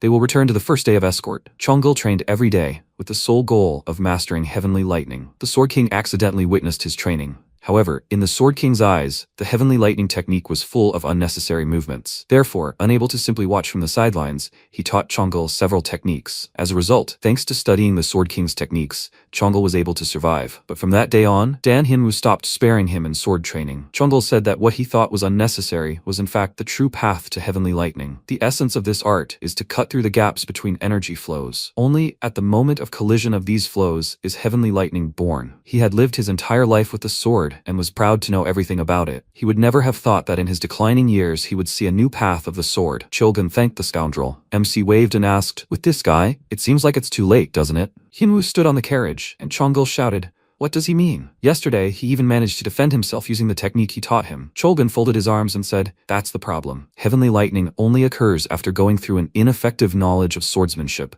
But he has already mastered the effective path and even applied it in real combat. His subconscious will reject the ineffective path of heavenly lightning. Chonggul asked, does that mean he won't be able to learn the heavenly lightning technique now? He thought. He endured grueling training, imagining how spectacularly he would release heavenly lightning. But now he's saying that he can't even count on a normal level of heavenly lightning anymore. Chonggul asked, what was that sound? He saw a bright glow in front of him and pulled his horse. The man grinned and turned to look at them. He said, what luck. He was simply following the Hainan security agency. But who would have thought that he would also meet the Sword King? Chulgun folded his arms and asked, who the hell is this? He didn't look like the people from the Green Forest Alliance of atheists and bandits. The man asked, which one is Dan Hyunwoo? He would finish off that idiot first and then deal with the Sword King. It turned out that the demon shadow and the demon troops sent by the blood demon had finally caught up with Dan Hyunwoo. Some time ago, the demon asked if there was any news regarding the mission entrusted to the shadow demon. The guy replied that the last thing he had said was that he had led the demon shadow troops.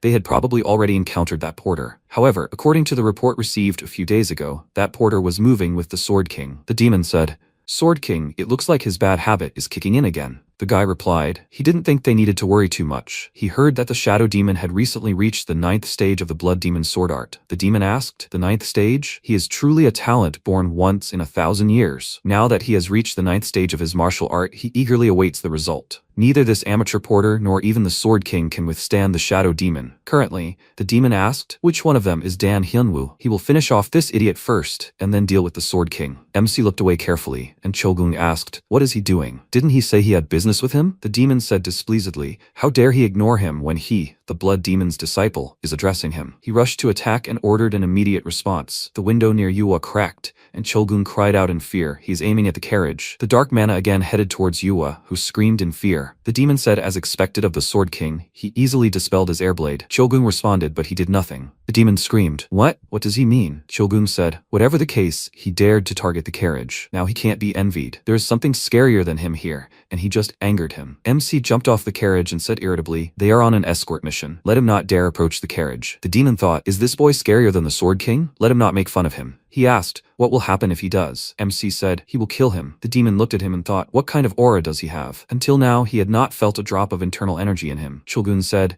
when such a strong person completely hides his inner energy, it's truly frightening, isn't it? Chonggul answered, that's right. The demon said, I see. So, he is Dan Hyunwoo. MC asked again, does he know him? The demon thought, he doesn't know what kind of magic he uses, but why does this pathetic boy make him associate with his lord? He swung his sword and screamed, he will make sure he dies the most painful death possible. He used blood demon sword art and rushed forward. The guys looked at it and thought, is he using blood demon sword art right at the beginning? Blood demon sword art, blood flame. Chulgun looked at it and thought, what a terrible heat. Even if he gave it his all, he's not sure he could reflect it. MC cut his mana and frowned, and the demon looked at him in surprise. He crouched and rushed to attack. The demon screamed, as expected. He is not an easy opponent. Hyunwoo swung his sword, and the demon thought, he neutralized all his attacks? How is that even possible? MC released his mana and attacked the demon, who screamed loudly. The guys screamed, Captain! They thought, the energy of the Sword King. This is a warning. If they interfere in this battle, the Sword King will destroy them. Chulgun said, it's good that there was someone smart among them. MC broke the enemy's sword, and the demon jumped and thought, his martial art is exposed and his sword is broken. There are no more chances of victory. He screamed, "The demon's shadow squad, they are retreating." He started to run away and thought, "They will meet again." Dan Hyunwoo, MC stopped and looked after him. Yua looked out of the carriage and thought, she knew he was strong, but not to this extent. He could become an excellent fighter for the Golden Alliance. Cheolgun hit Chonggil on the head and said, "Okay, it's time to go. They still have a long way to go. Let him harness the horses." Chonggil asked the elder to stop hitting him on the head. Cheolgun told him to be quiet. The escort mission is complete, so they should hurry. Someone is probably waiting for him too. After a while, Soyoung looked down and saw a guy greeting the agency head. She waved and said, "Hello." She sees everyone is still working hard today. She looked to the side and asked, "Are these people?" Pei said, "They are young masters from the Tong clan in Sichuan who have come to support the establishment of the Henan branch." Soyoung asked, "Are there so many of them?" Pei replied, "Well, after the last escort mission, many rumors have spread about Lady Uman's beauty. That's why everyone is eager to see her. Since Lady Uman is visiting them, everyone comes and asks about her." Soyoung answered, "I see." She thought, such a beautiful young lady. Besides, she likes Hunwoo. He said, "Nothing to worry about." He heard they'd already destroyed the Atheist Alliance. Soyoung asked, "What? The Atheist Alliance destroyed?" Pei replied, "Rumors about that have been circulating for a long time. By now, they should most likely have reached Hongze Lake." Soyoung said, "I see."